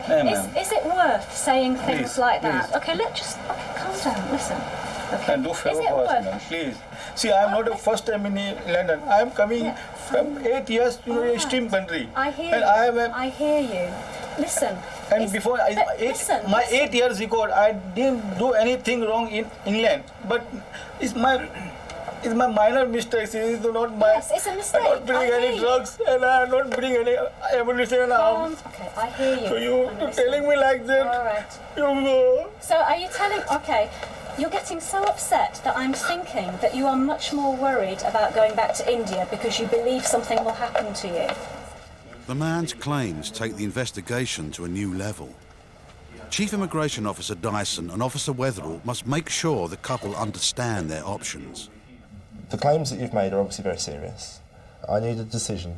These are the options that you have. If you think in your heart of hearts that you will be killed when you return to India, then you have no choice but to claim asylum in the UK. If you are not genuinely in fear of your life, you need to return home to India, and that is a decision that you have to make, okay? Are we in agreement that you're actually asking for asylum here? Is that what you're asking for, sir? Say yes or no, there's no problem. Yes. So you want political asylum here, is that correct? Give me passport. I will go on counter and I will arrange my for ticket and then I will take my passport and I will go. The man's changing demand suggests to the officers that his fear of returning to India is not genuine. I've given you options. We've discussed things at great length. No. Make your decision and we will process that decision. When you will give me Make passport? your decision now, okay? Just please. First option is you go back to India tonight and I get the officer to speak to the airline and ask the captain if he will give you your passports back, okay? So that you can quietly present them yourself. The next option is you tell me that you're in fear of your life and you want asylum. We will listen to your claim for asylum. It will be processed properly and heard fairly, but you'll be detained until the outcome. The third option is you tell me that you don't want asylum, okay, but you won't go tonight, quietly. Then I will have no option, okay, to arrange escorts for you. 2 people who will go with both of you, maybe even 4 people who will go with both of you, and you'll be in handcuffs and you will go back tomorrow. आपने जाना है? जाना है ना? They want to go. The passengers have said that they will go on the flight as long as they can be reunited with their passports to go home. So I was just checking that the airline are okay to give them their passports so they can arrive in India as normal arriving passengers. They've been refused entry because their visas are not valid for the purpose for which entry was sought, i.e. coming to sell goods. And I just want to satisfy myself that they'll be treated okay when they get to India. They've not been convicted of anything, it's just that their visas are not valid for this purpose. Okay, so I would like them to be treated okay, yeah? It's been 8 hours since the tobacco smugglers were caught by customs. Their deal with immigration means the only thing the Indian authorities will know is that they were refused entry to Britain because they changed the purpose of their visit.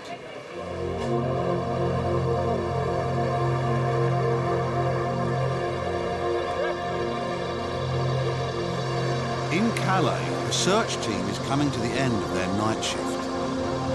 Rush hour has started. Truck drivers head for the morning ferries after a few hours rest. It sounds like our colleagues have got some another find of people in the shed next door. It's a hard-sided vehicle as well. Hello, guys. It's a huge find. And the clandestines haven't even bothered to try and conceal themselves. 8, 9, 10, 11, 12. 16. Basically, you can't see the back of the lorry because there's just so many of them in there, just sat on top of a load of yogurts.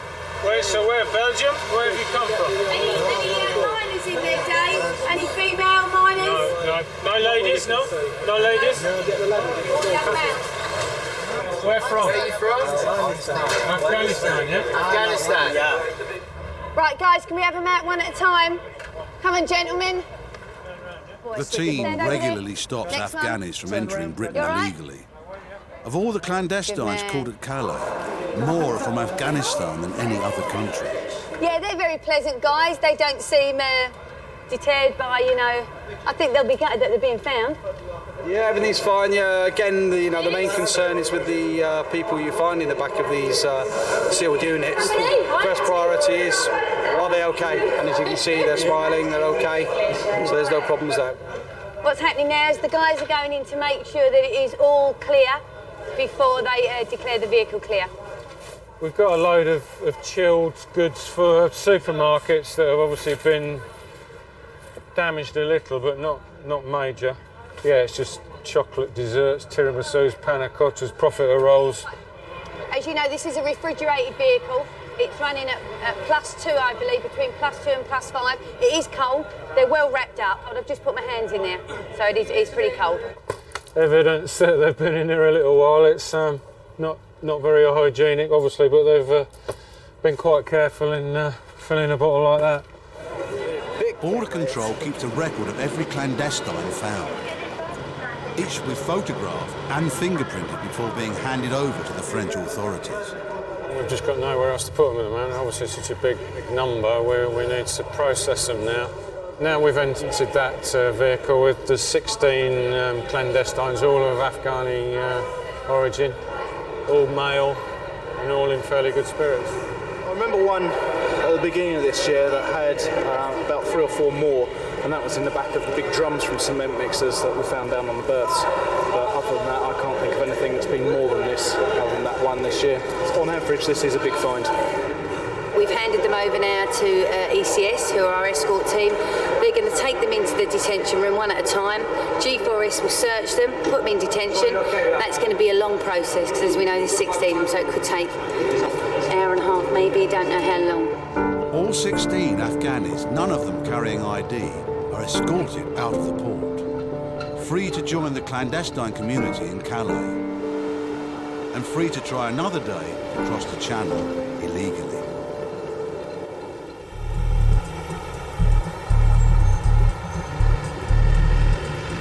In East London, the enforcement team is gearing up for another surprise visit. Once again, they're after butchers and illegal workers. Same method, arrest 2, go back to the rear, and if you can do your rear cover again. Any questions? Let's rock and roll. We've not visited this place before. It's quite a big butcher's like the last one. It'll be the same method as before, round up the staff, have a chat, see if the management have got their records in order. Let's go, everyone. Guys, can you come down here, please? Down you come. A sweep through the whole shop turns up 10 butchers for the team to check out. Sir, can you stand over here for me? Right, we're checking everyone. I've spoken to the manager. He doesn't have any photocopies of documents, Home Office papers, only pay as you earn, which is no good to us. So we're going to have to do the whole shebang. Your visa, how long was it for? 6 months. 6 months. Okay.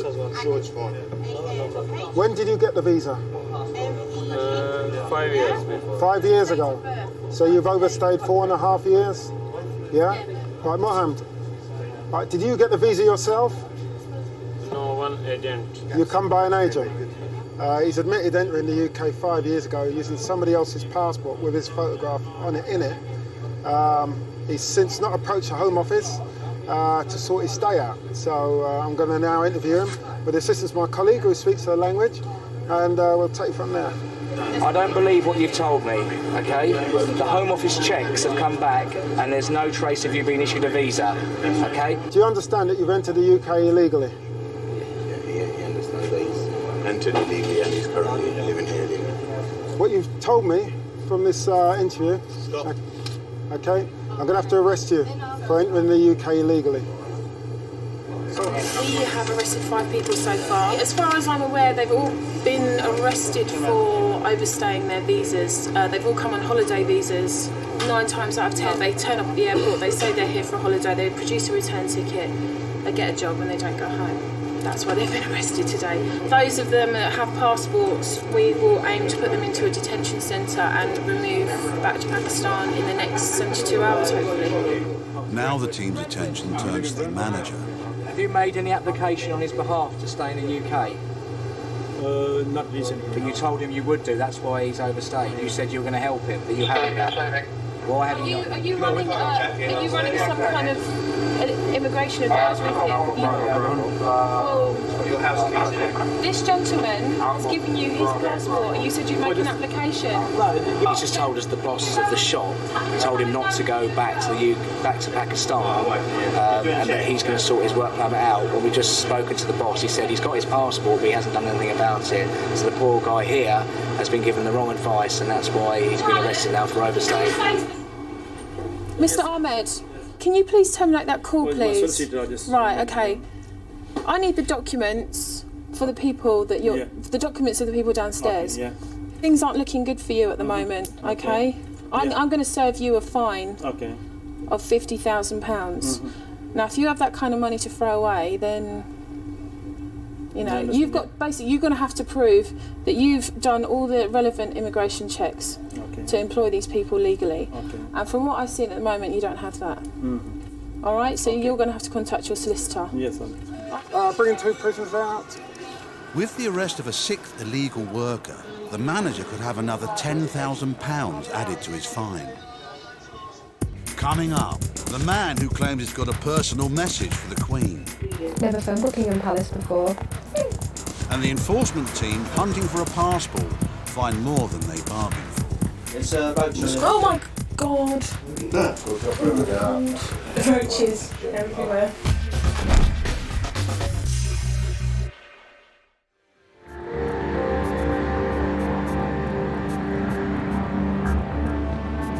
In her 3 years at Terminal 3, immigration officer Kay Lomas believes she's seen every trick in the book. But now she's faced with a visitor from Turkey who says he's got an official but personal message for the Queen. This gentleman has turned up from Istanbul. He claims that he's coming to visit the royal family to deliver an invitation to the opening of a yacht club. We don't have a problem with that as such, so long as, one, he is expected, and two, that it's obviously a genuine occasion. I wouldn't expect to be invited to something with a letter like this. Its language is colourful, it's not even square on the paper, and given the nature of what he says he's coming to do, contact a member of the royal family, there are obviously security issues and personal safety issues, so we do have to go into this a little more carefully. The person you need to talk to is the Christopher Sandemus, because he's the only contact that I have with the palace. Is this the letter for the Queen? That's the letter that's going to the The Queen. official copy? No, it's sealed. This is why we're hand delivering it, because it was hand sealed with a wax thing. So that's why we're hand delivering it, because it just wouldn't go in the mail. Seems really genuine, doesn't he? I think. I'm a bit more convinced now that when I saw that one, and it was just on the back of that rough paper, I thought, you wouldn't hand that to Her Majesty. But now seeing that sealed letter, I think, oh, I don't think she's going to go to that opening though. I don't think she'll be too busy. It's only next month. Never phoned Buckingham Palace before. I've got a valid reason to call the royal household.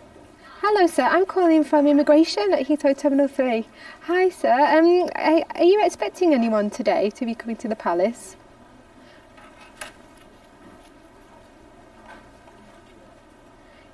He really is doing that? He really is doing that, yeah?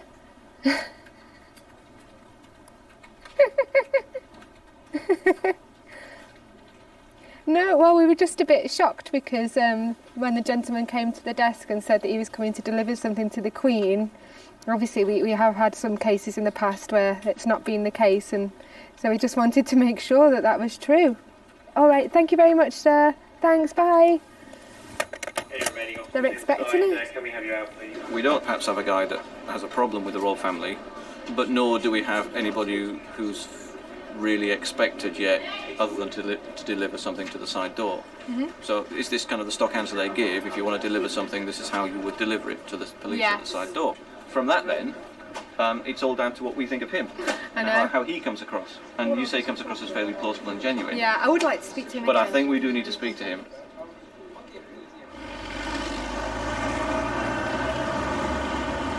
The enforcement team has raided 2 butchers and made 7 arrests. But 5 of the detainees don't have passports, which the team needs to remove them from the country. They have no choice but to grant them temporary release.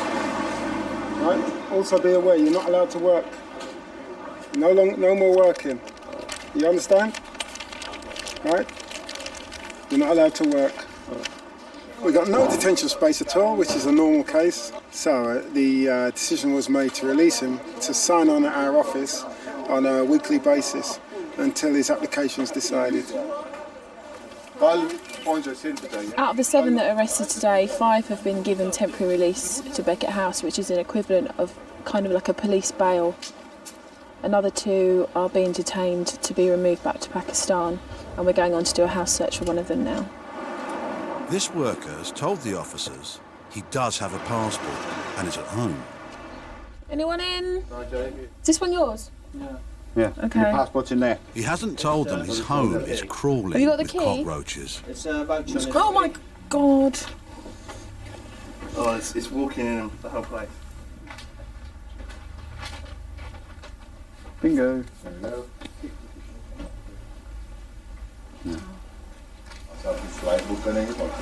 I can't have... No, the whole floor's moving. Look.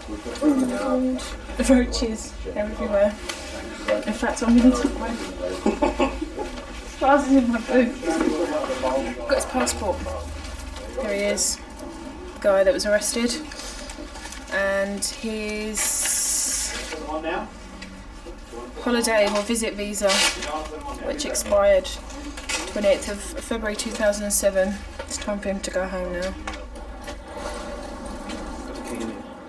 The two detained illegal workers are later given temporary release until their removal from Britain can be confirmed. 4 of the 5 released on the street did not comply with reporting conditions. They've been circulated as absconders on the police national computer. The owner of the butchers was fined £25,000.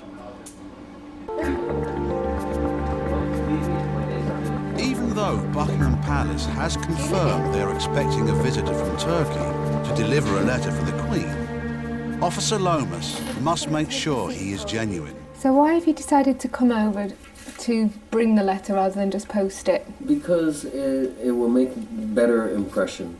You know, it makes a better impression if someone gets on an airplane, flies 4 hours, brings an envelope that's been sealed with wax, which is an ancient kind of tradition, that even if the Queen says, you know, I can't make it, you know, she might send somebody else. She might say, you know, that's, you know, pretty interesting that someone did that. So it's to make an impression. Can I just borrow this document? Yes. I shall return it shortly. I'm doing this to make things happen a bit quicker. Come on, wait outside. Oh, okay. I'm happy that he's coming to do what he says he's coming to do. The people he's coming to see are happy for him to come and do it. He's likely to return when he says he's going to return, and as a chief immigration officer, that's all I'm interested in. He's happy, he understands why we stopped him, and he's on his way. There we go, sir. Good luck with your letter. Thank you very much. Thanks for your Take work. care. Bye, sir. Take care. They're protecting Her Majesty's borders, and someone who's going to get close to the royal family, they want to know more about that person. That makes sense to me. But I wish it took a shorter time.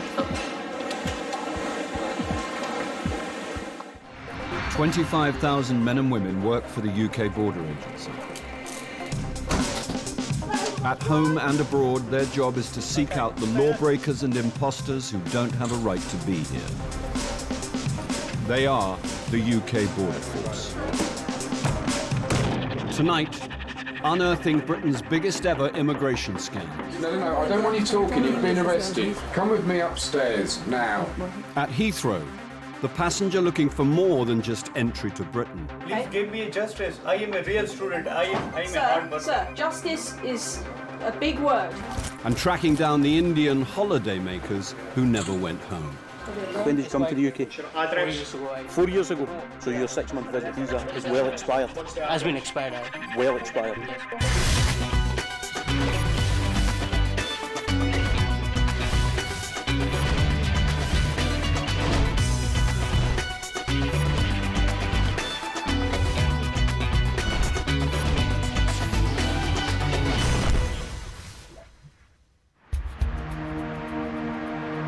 People all over the world want to live and work in Britain. In 2008, 180,000 people applied for UK work visas. There are plenty of businesses that offer advice to those hoping to be among the lucky ones. Not all of them play by the rules. Mornings, police. Can you come and open the door, please? The UK Border Agency and the police have joined forces to combat companies putting in fraudulent applications to the Home Office. This morning in West London, a team led by DC Andy Cornwell are planning a dawn raid. They are targeting a company owned by an Indian national called Jatinder Sharma. At the beginning, the intelligence was passed to us, and it suggested a chap called Jatinder Sharma was supplying counterfeit educational documents to the Home Office to enable... The team believes Sharma is married to 2 women, Neelam and Raki. Overview of what's happening. And that all 3 run a visa racket that has given thousands of people access to Britain who shouldn't be here.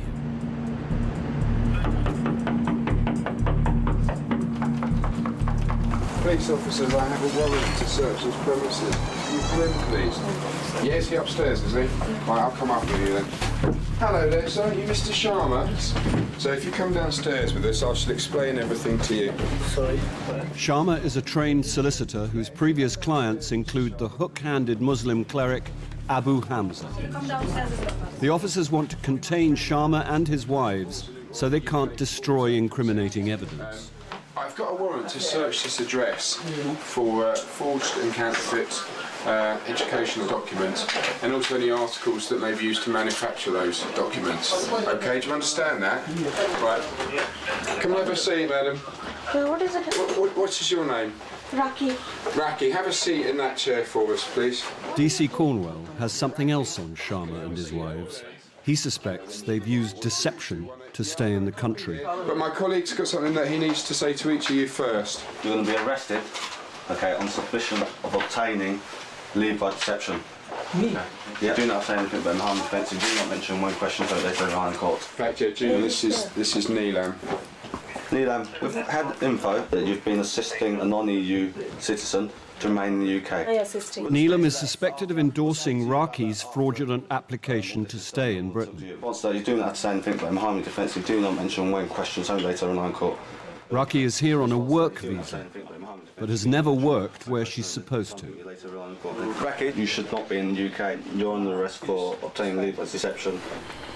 Right, can you come with me then upstairs? Can you come with me upstairs? No, I don't want you talking. You've been arrested. With Sharma and his two wives under arrest for immigration offences, the team look for evidence that they're behind the bigger crime of running a fake visa factory. Do you have any documents in this building, Mr. Sharma, in this house that you shouldn't have? Please feel free to, because I don't do any kind of deception, sir. So far we've found bank statements showing large deposits. We've also got various, what appears to be Indian certificates and blank letterheads. And we've also got a stamp and an ink pad for the Smile Dental Clinic. A bit tricky to read backwards, but it's Bangalore. If the certificates and the stamps are counterfeit, it could go some way to enabling unqualified people to work fraudulently as dentists in Britain. And while there's evidence they're moving large sums of money around the world, it seems Sharma likes to keep it in the family. And Mr. P. Sharma? That's your younger son.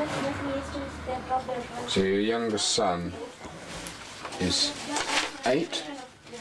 What is this? And he owes money.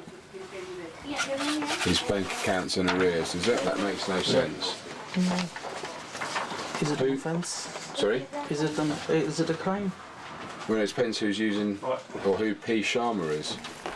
After 2 hours of searching, the officers have found £6,000 in cash, details of bank deposits totaling hundreds of thousands of pounds, and suspected fake certificates. Now, tucked away in one of the bedrooms is perhaps the most revealing find so far. What we found here in the bedroom is a carrier bag which contains a vast quantity of stamps, different stamps and stamp making machines. It may well be used in the to facilitate defrauding the Home Office with qualifications that maybe haven't been obtained by the relevant person using them. The raid has thrown up plenty of questions to put to Mr. Sharma and his two wives. And that's after only searching their home. Now the team have their sights on their business address. What you've got here is people who are abusing the privilege of living in the UK, and that's what we're hoping to prove today in relation to these individuals. Marvellous. See you back at Southall. Excellent. Coming up, no option but to release repeat offenders who play the system. Off you go. Don't come back here. You're not permitted to work. Okay? Off you go. And homing in on the Sharma's business leads to damning evidence. He's not studied anywhere. He needs international graduate students, so we have to show some course. That's fantastic. That is the killer, isn't it?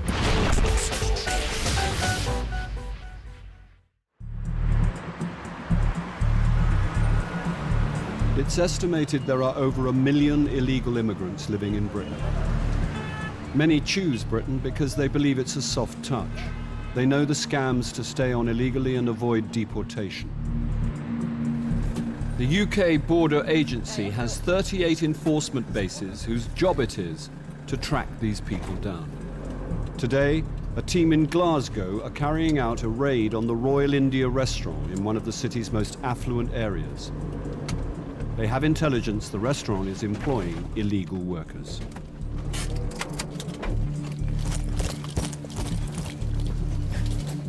Hi there, from immigration, if you just see my colleague there. Hi there, guys. From immigration, you want to put everything down for us, please? Make your way out here. Make your way out. Go there. The team find 5 workers and the owner of the restaurant. An employer must make checks on his staff to ensure they are allowed to work in the UK. He can be fined up to £10,000 for each illegal worker found on his premises. Now, once I find out what's happening with my colleagues in relation to their questioning, then I'll sit and have a wee chat with you and we'll establish if they were working here or not, okay? First to be questioned about his immigration status is the waiter. What nationality are you? Indian. Indian. Do you have a passport? I don't have any passport. You don't have a passport? How did you get into the country without a passport? I came and I lost my passport. You came and you lost your passport. When did you come to the UK? 4 years ago. 4 years ago? On a 6-month visit visa? On a 6-month visit. So your 6-month visit visa is well expired? Has been expired, Well expired? Yes. Okay. The scam of coming into the UK as a tourist and staying on to work has given this man up to 4 years of illegal employment. If his colleague was hoping to pull off the same trick, he wasn't banking on meeting the enforcement team so soon. And how long have you been in the UK? 2 weeks. 2 weeks. 2 weeks? 2 weeks. Do you have permission to work? I don't know. How long have you been working here? Today. 1 day. 1 day. For this Indian man found in the kitchen, an encounter with immigration while at work is nothing new. Do you have a passport? Why don't you have a passport? I am signature in your office, Ibrox. You're reporting to immigration at the moment. Why are you reporting to our office? Have you been spoken to by immigration before? Yes, Indian restaurant, Killamant Polo Club. This gentleman here was actually encountered by myself on a previous visit to a restaurant on the opposite side of Glasgow about 8 weeks ago. He was then arrested at that point and served papers as an illegal entrant. Those papers would have told him he's not permitted to work, so here we found him yet again working illegally. When the team arrested the worker last time, they could not find his passport and so were unable to remove him from Britain. All they could do was release him on bail. The documentation that was issued to you when you were last encountered by immigration must have told you you were not allowed to work. You're not permitted to work. I'm starting this morning. You're starting this morning? The men do not appear to be fazed by being caught working illegally, and this worker has a familiar tale to tell. I'm at a wee curry shop, Ashton. Ashton. Oh, wee curry shop? Wee curry shop. Last week? Before Tuesday. Tuesday? Okay. Okay, how long have you been in the UK? 9-10 years. 9-10 years. The man has also recently been arrested by the team, and he too was released on bail and told not to work. How long have you been working here then? Today. Today? How much you get paid? No pay. If the man is not being paid, he must be working as a volunteer. It's certainly a story the owner wants to promote. What's the point? Okay, so you don't pay him any money. No. What does it get? What does it get in return? He only came in today. I haven't paid him any money yet. Okay. No, that's fine. But would you be paying him any money if he was here tomorrow? No, I wouldn't. No. So what does he get in return for his employment? He says you're going to have a food. You know that's. So he gets food basically, yeah. But I wasn't paying him anyway. He wasn't employed. Okay. Okay, Harvey. As the illegal worker arrested last week is already on bail, and the team still don't have the documents they need to remove him from the UK, all they can do is release him once again. Shows how scared they are of us. Caught him last week. Yeah. We issued him a letter to the paper and say, look, you're not allowed to work, you're in the country legally. Okay. What does he do? He goes straight back out and get another job. Okay. How long were you intending to work for? Months? Years? No. Until you get caught, or? Here? No, 4 o'clock start today. Yeah, and that's it? You were only going to work today? Just today. Don't believe you. No more working? Okay? Yes. Time for you to go. Kilo Mike, that's Parveen Kumar off the premises. The man has now twice seen the consequence of getting caught working illegally. He knows that until the enforcement team get hold of his travel documents, it pays to exploit the system and to find another job. Okay, you need to come this way, okay? And to the frustration of the officers, the same goes for the other illegal worker already on bail. But the owner could be hit where it hurts with a potential fine so far of £20,000. Little wonder then that he claims the men were just visiting. Okay, so did you employ Gurwant? No. Okay, so again, he was encountered in your kitchen dressed in chef white. Dressed in white, So, they probably wore the code, you know, because they might think of my dirty or something like that. But right, they wasn't even employed. okay, what's happened is if he's encountered on your premises and he's witnessed in your kitchen preparing food, he's working, will that be in return of food or in return of money? Okay? Okay, off you go. Don't come back here. Okay? So you're not permitted to work. Okay? Off you go. The men already on bail may be free to go, but the remaining 2 suspected illegal workers may not get off as lightly. If they are arrested and the team find their passports, they could be removed from the country within days.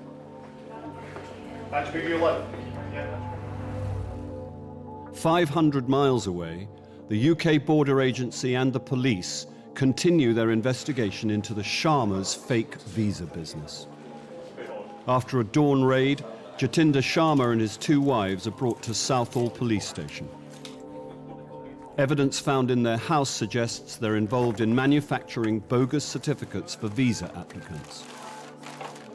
I think you're all aware that we were quite successful this morning. We've recovered approximately 50 to 100 stamps in all different sorts of identities and for all different sorts of companies, which tend to suggest the occupiers are involved in some sort of fraud or deception against the Home Office. And we've seized bank accounts which show that they're making money from their enterprises. I think some of the accounts have got 50,000, some have got £20,000 in them. Jatinder, can you turn to your left, please, so you're facing that wall there? The officers have plenty of questions to put to the suspects, but first they want to look for more evidence. The team believe that crucial documents will be held at Univisas, the business Sharma runs with his wives Raki and Neelam. We've just arrived at phase 2 of the operation. This is the business address of Univisas. This is where the 3 people who were arrested at the home address work. So we've got a search warrant to search this property. Again, looking for any items of documentation of interest, specifically immigration related. On the surface, Univisas is a legitimate legal firm giving advice to overseas applicants for UK visas. The team suspect it is a front for a racket producing fake documents to help thousands of people stay in the UK illegally. It isn't long before they discover just the sort of papers they're looking for. I'm excited about that, mate. Oh, yes. It looks as though these are applications for visas for Chinese nationals to come here and study English. That's what it appears to be, anyway. It's not something that a genuine student should need, any kind of immigration advisor. So why does this need to involve Univisas? All very odd. The tissue of deceit continues. In another room, there's more damning evidence with potentially alarming implications. Another stamp for a company, obviously to legitimise fraudulent documents. As we found at the home address, you've got there's like fraudulent documentation for dentists and doctors, etc. If these people are successful, it does make you wonder: are these people working illegally in the medical industry? Are they looking after vulnerable people? The apparent scale of Univisas' activities is even greater than the investigation team had suspected. And now, after a 3-hour trawl, the officers find evidence that leave little to the imagination. Sharma has emailed a supplier of fake educational documents on behalf of a client who wants to stay in the UK. Fantastic, isn't it, Dave? Here we go. This is a little shopping list. We need a PG diploma for the following candidates. Oh, we need it ASAP. He's not studied anywhere. He needs international graduate students, so we have to show some course. That's fantastic. That is the killer, isn't it? He's very fussy and wants some accredited UK college. Oh, fantastic. He's clearly paid a bit more money for that. That's what we've been waiting for, isn't it? Brilliant. He's not studied anywhere. He's been in the UK for 3 years, but his leave is running out, so he needs to get onto the IGS, is the International Graduate Scheme, and this is a scheme supposedly to keep quality graduates in the UK. They can switch into employment, so we have to show some course. Might be a diploma in business administration from July 05 to October 6, and then the postgraduate diploma. So clearly that's a request for a certificate so that it matches in with a fictional study history. But in the first sentence there, hasn't studied anywhere, so it's a lie to facilitate the person's permission to stay in the country. Combine that with the stamps that they've got next door and the stamps from the home address, I think he'll be serving a long time in prison, quite honestly.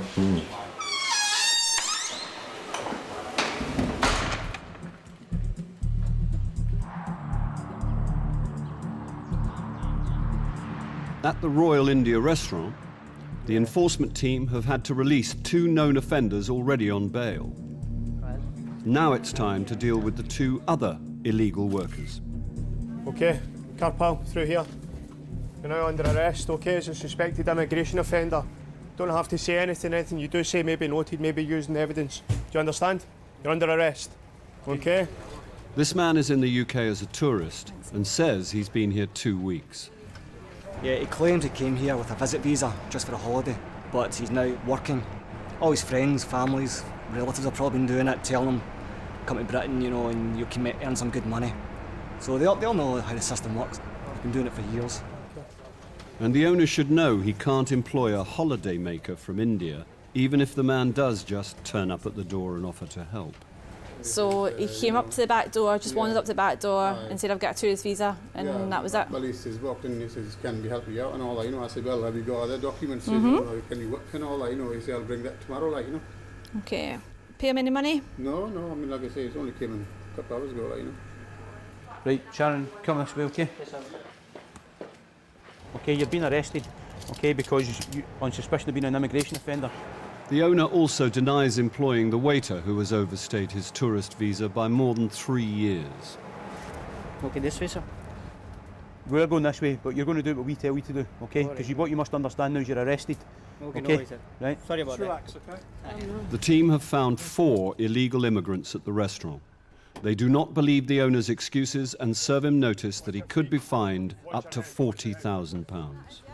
4 males have been named on this, okay? None of them have permission to work in the UK. I understand you say they're not getting paid money, but any kind of employment, whether it be paid or unpaid, is still classed as working, and it's still illegal if they've got no permission to do so, okay?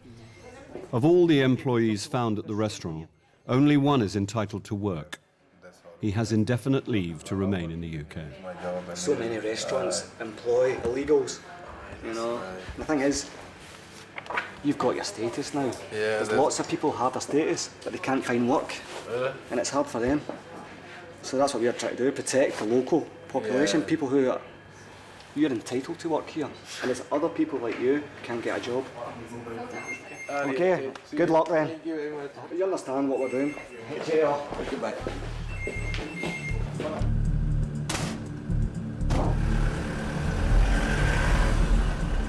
The team don't want to have to release on bail the 2 men they've arrested today, but in order to detain and remove them from the country, the officers must find their passports.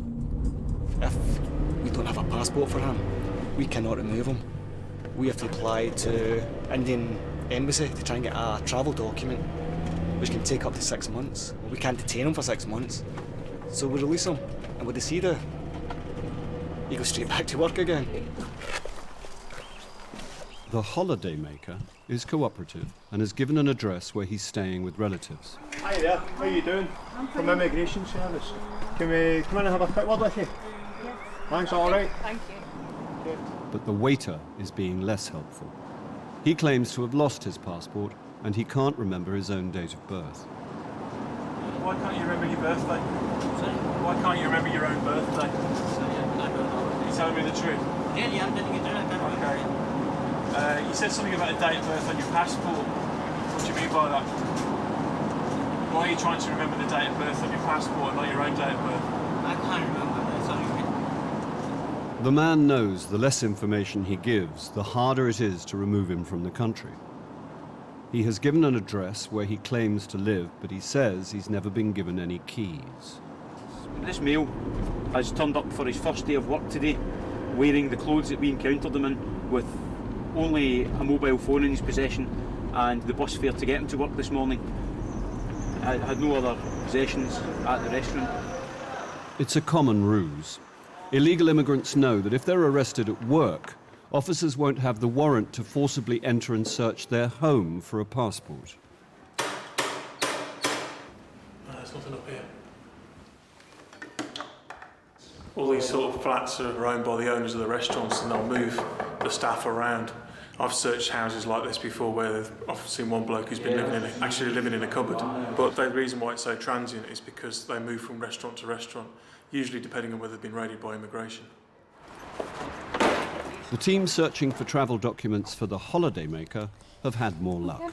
We've got a passport for the subject, which makes a big difference to us. Chances are we'll be keeping a hold of him and removing him back to India. The passport reveals the man was twice refused a tourist visa to the UK. Having finally got one, he's been found working illegally after only 5 days in the country. The waiter's evasive tactics have paid off. All the team can do after questioning him is release him on bail until they have the papers needed to remove him from the country. And that's why so many want to come here, because they know in Britain, they know how the system works. And, you know, it's not a good advert to deter people who aren't British not to come here, you know. The holidaymaker is detained for 6 days before being removed back to India. For employing 4 illegal workers, the owner of the Royal India restaurant is fined £20,000. Coming up, the passenger at Heathrow with something to declare. I have to follow the rules. Yes, you have followed the rules, but the college has given me a deceit to me. And a setback for the team going after the Sharma's missing millions. 30k, yeah, remitted by Neelam to India while they were in custody. That's not good.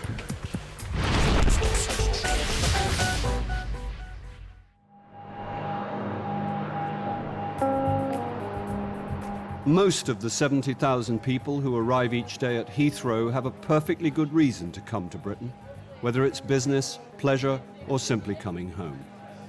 But some people are trying to get in and stay in the country illegally. Officer Lisa Lee is one of Heathrow's 1,700 UK border agency staff. Today, she stopped a student returning to Britain after spending 5 months back home in Pakistan. Mr. Qureshi, you come with me. I have your ticket passport here, okay, sir? All right? He says he's here to take exams, but a quick call to his college throws his story into doubt. They say he's never attended at all. Officer Lee wants to search the passengers' bags as they might reveal what he's up to in the UK. So how much is here? £2,080. £2,080. Yeah. So you have a job here? Yeah, I have a job here. What were you doing here, sir? A minicab office is a controller. Controller in a minicab Yeah. office. As a student, the man is allowed to work, as long as it's only part-time. He's adamant his main reason for being here is to study. The only problem is, to be a genuine student, you need a genuine college. I go to in my college in every day, but they are not studying in. They are only cashing the price. Please give me a gesture. It's my future. Okay, so yeah. Well, we'll talk about that in a moment. Yeah? Yeah, we'll talk about that in a moment, your future, yeah? Yeah. I'm a very hard worker student. So I know you're anxious, I know you're nervous, but you need to wait for me, all right? Please give me a gesture. If you follow me. Yeah. He's very nervous. He's almost pleading with me to let him in. Give me a gesture. Please give me a gesture. So as I said to you, I will talk to you in a moment, okay? He said a few things about his studies. I'm going every day, but they are not teaching or something. So I need to try and work out what he means. But he's clearly very worried. He actually asked me if I was going to deport him. And I said, well, I don't know what will happen yet. Just, bear with me and answer my questions. The passenger is desperate to be heard. He wants Officer Lee to investigate his college. Please give me justice. I am a real student. I am a Sir, hard worker. sir, Yeah. justice is a big word, all right? So you have to bear in mind Yeah. that I have to follow the rules. Yes, you have followed Okay. the rules, but the college has given me a deceit to me. That's kind of interesting, isn't it? He's claiming that the college is bogus in that he was attending when he was meant to attend and they were not running classes. Now, they've said to us immediately, we rang them, he's never attended. The problem he's got is he stayed here for 6 months without doing any, appearing to do nothing, and is now saying he's coming back to find another college. So either he's not being completely honest or the college is fibbing. Officer Lee must find out who is telling the truth. It seems the college is sticking to its guns, backing up its claims in writing. What I have here is a fax from the college which says that he enrolled on a 12-month course for an advanced diploma in business admin, which should have commenced last March 2008. They claim to have written to him concerning his poor attendance, but they never received any response, and so they've removed him from their register, which essentially means he has no place to study. So now we need to get to the bottom of his allegations as well. Mr. Qureshi? And to make sure his allegations are understood, the passenger has asked for an interpreter. How long did you attend the college for? Her on and off जाता रहा उस For college. 6 months I went on and off, Mm-hmm. and they didn't teach anything there. Fees ले ली थी. And they took my tuition fees off me. How much did you pay them? 1600 pound. £1,600. Okay, we spoke to your college and they gave us this. उन्होंने ये fax भेजा था, ठीक है? मैं पढ़ के बताऊँ? हाँ. तो मैं इनके कॉलेज जाता या पढ़ाई नहीं होती. He said, I'm saying to you, you investigate this college. और मैंने इनका कोई लेटर रिसीव नहीं किया. There are absolutely no classes that go on, and I haven't received any letter from them. Okay, the difficulty I have is that you were here for 6 months and you did nothing about this college. ख़त्म ही ना करा दे. They had my money. और ये मुझसे ज़्यादा पैसे और मांग रहे थे. And they were asking me for more money. I didn't have any further access to any funds, and I was afraid that they were going to report me to the Home Office and remove me. When you arrived today, you told me that you were coming back to continue your studies and that you would take exams in March. Why would you say that if you're not going to attend that college? Study करूँगा ये मुझे ना रोके. Eventually, I would have enrolled at a different college, but in the meantime, I didn't want to be stopped by immigration. So you lied? हाँ जी ma'am. Yes, I did. So you sought to secure your entry to the UK by employing deception? करता और मैं क्या If I had no money, I had no other way. सारी life मेहनत पे गुजरी है. I've always worked hard. मेरे फादर किडनी के ट्रांसप्लांट पेशेंट हैं. My father's a kidney transplant patient. और my mother is old. And my mother is old. मैं उनका अकेला बेटा हूँ. I'm their only son. मेरे बाप को हार्ट अटैक हो जाएगा. He goes, in any sense, I'm not going to go back because my father will have an heart attack. क्योंकि मुझे वो बर्बाद मत करें. मेहरबानी करें. He's saying, don't ruin me, help me. If the passenger is to avoid being sent back home, he needs Officer Lee to believe his allegations Follow me. and to accept that he's here to find a new college. Jatinder Sharma and his wives, Neelam and Raki, have been in custody for the last 6 months awaiting trial. They are accused of submitting fraudulent visa applications on behalf of foreign nationals hoping to work in Britain. DC Cornwell and his team have sifted through 90,000 seized documents and have unearthed the biggest immigration scam ever seen in this country. Sharma and his wives forged papers to secure visas for more than 1,000 people through their company, Univisas.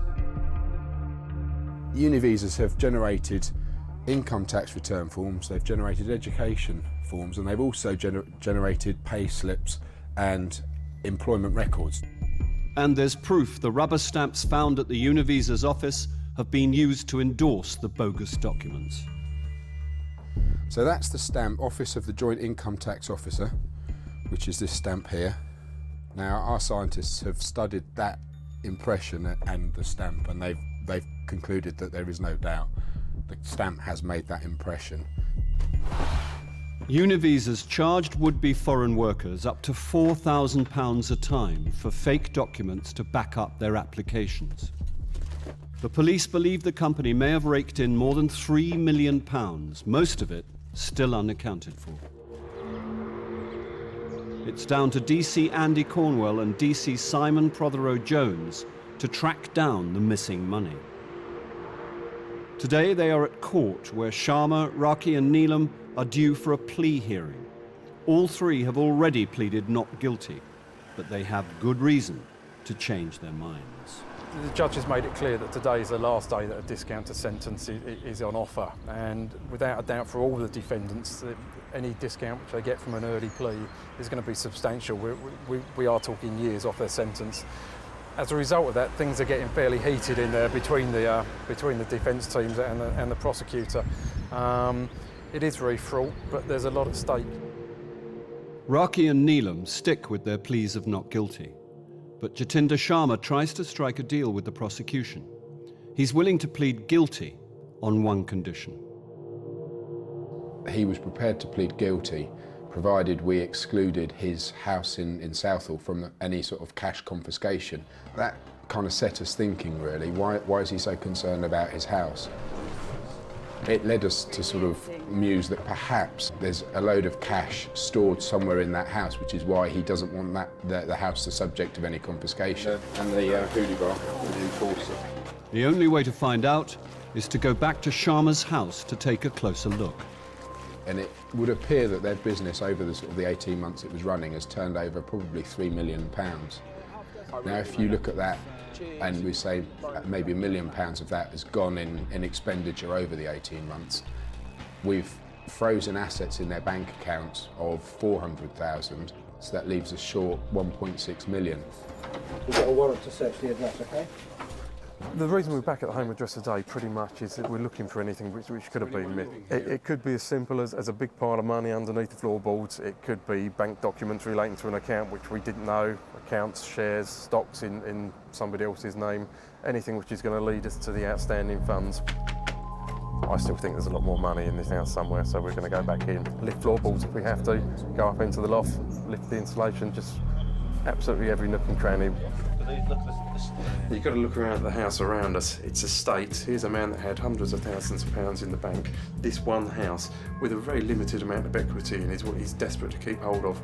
Why is he so desperate to keep hold of a house which is literally filthy and falling down? You know, I mean... Ripping out floorboards and insulation doesn't reveal the cash the team are looking for.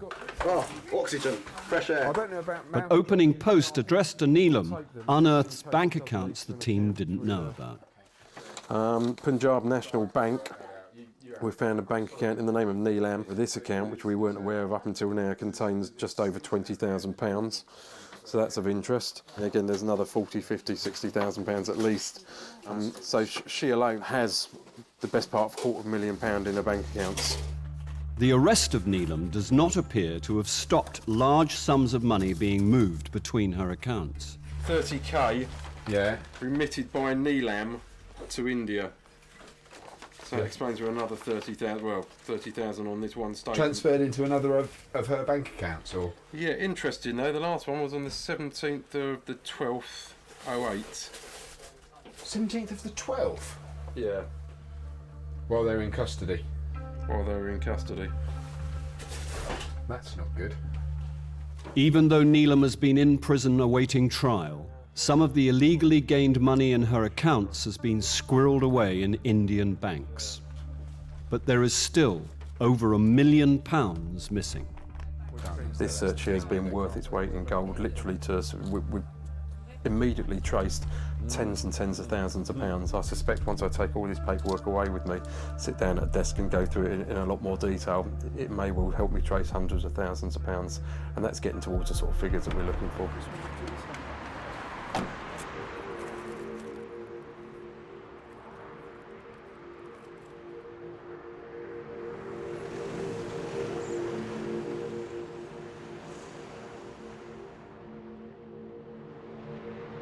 We've had a fantastic result, really. I'm pleased. Jatinder's pleaded to absolutely everything.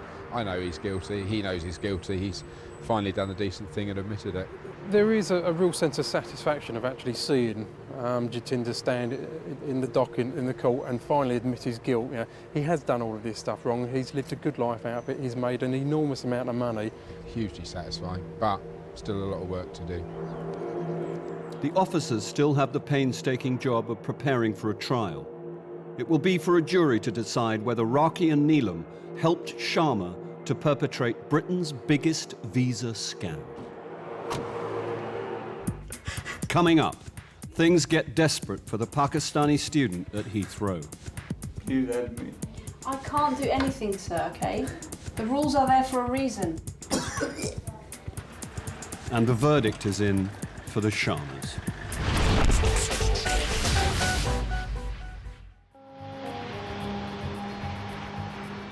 At Heathrow, the Pakistani student is waiting to hear if he can come into Britain. At first, he said he was here to take exams.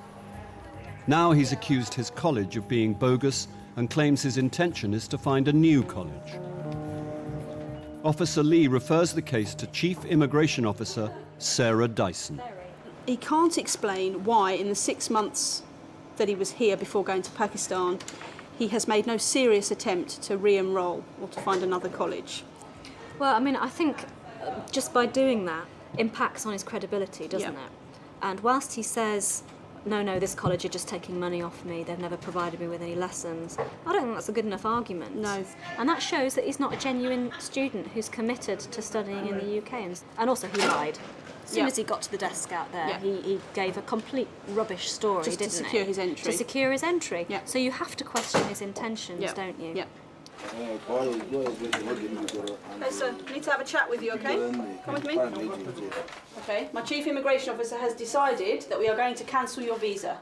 This is because we're not satisfied that you have been making any attempt to study in the UK. And that you lied when you came to the desk on arrival, yeah?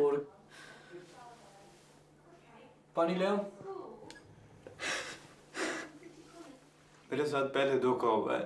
He goes, I've been deceived before. मैं घर गया हूँ इसी के लिए. That's why I went home. उधर से पैसे ले हूँ फिर घर चला गया. He goes, if there's any studying going at that college. I am going to write a report. From the information you've given me, I will make sure that is passed on to our college, the people that look at colleges, okay? So they will be looked into, I can promise you that. Yeah?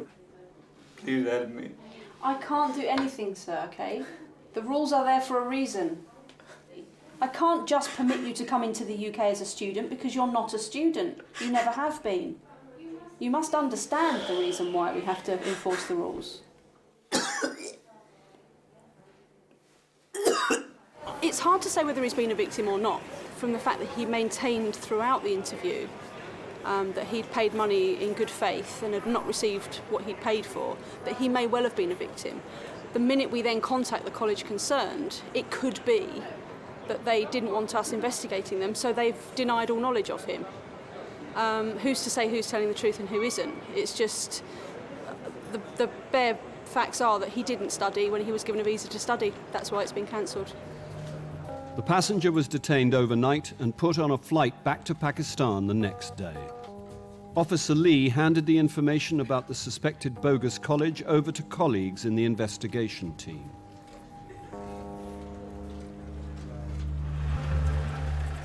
It's been more than a year since the UK Border Agency and police raided the offices of Univisas and discovered fraud against the Home Office on a massive scale.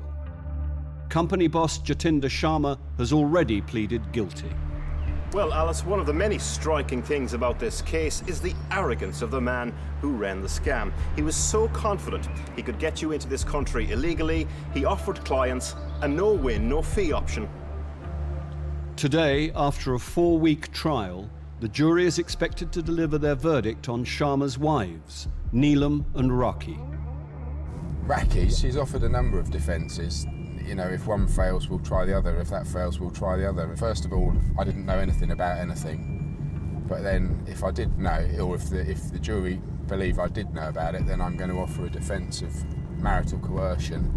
Neelam's defence is just, At the time, I wasn't aware of any wrongdoing. If it happened, and she has kind of accepted it did happen, then it's down to Raki and Jatinder. It's for the jury to decide if they're telling the truth. By gambling on a trial, the women risk receiving tougher sentences if found guilty. It takes 4 days of deliberation before the jury reaches a majority decision. We've had a brilliant result today. We've now had all verdicts returned on Raki and Neelam. Neelam was convicted on the money laundering charge. Raki was convicted on everything, all of the charges against her. We've just come out of court. Jatinder's been in the dock with them, and all three have been sentenced. The jury accepts that Neelam was not behind the fraud, but she is sentenced to 4 years in prison for laundering some of the £3 million that poured into Univisas. Raki conspired with Sharma to defraud the Home Office by submitting bogus visa applications. She is sentenced to 8 years in prison. Jatinder Sharma is given credit for his early plea and is sentenced to 7 years. Thanks to their criminal activity, there could be thousands of people in the UK who are not entitled to be here. Univisas is obviously an immigration consultancy. There are hundreds of those operating throughout the capital and throughout the country, and a lot of those will be running similar sort of scams. So what we've really dealt with over the last 12, 13 months is, I believe, the tip of the iceberg. It's been a long and complex investigation, but it's not over yet. There's still the missing money to track down and seize. As for Jatinder Sharma and his 2 wives, they'll be deported to India after they've served their sentences.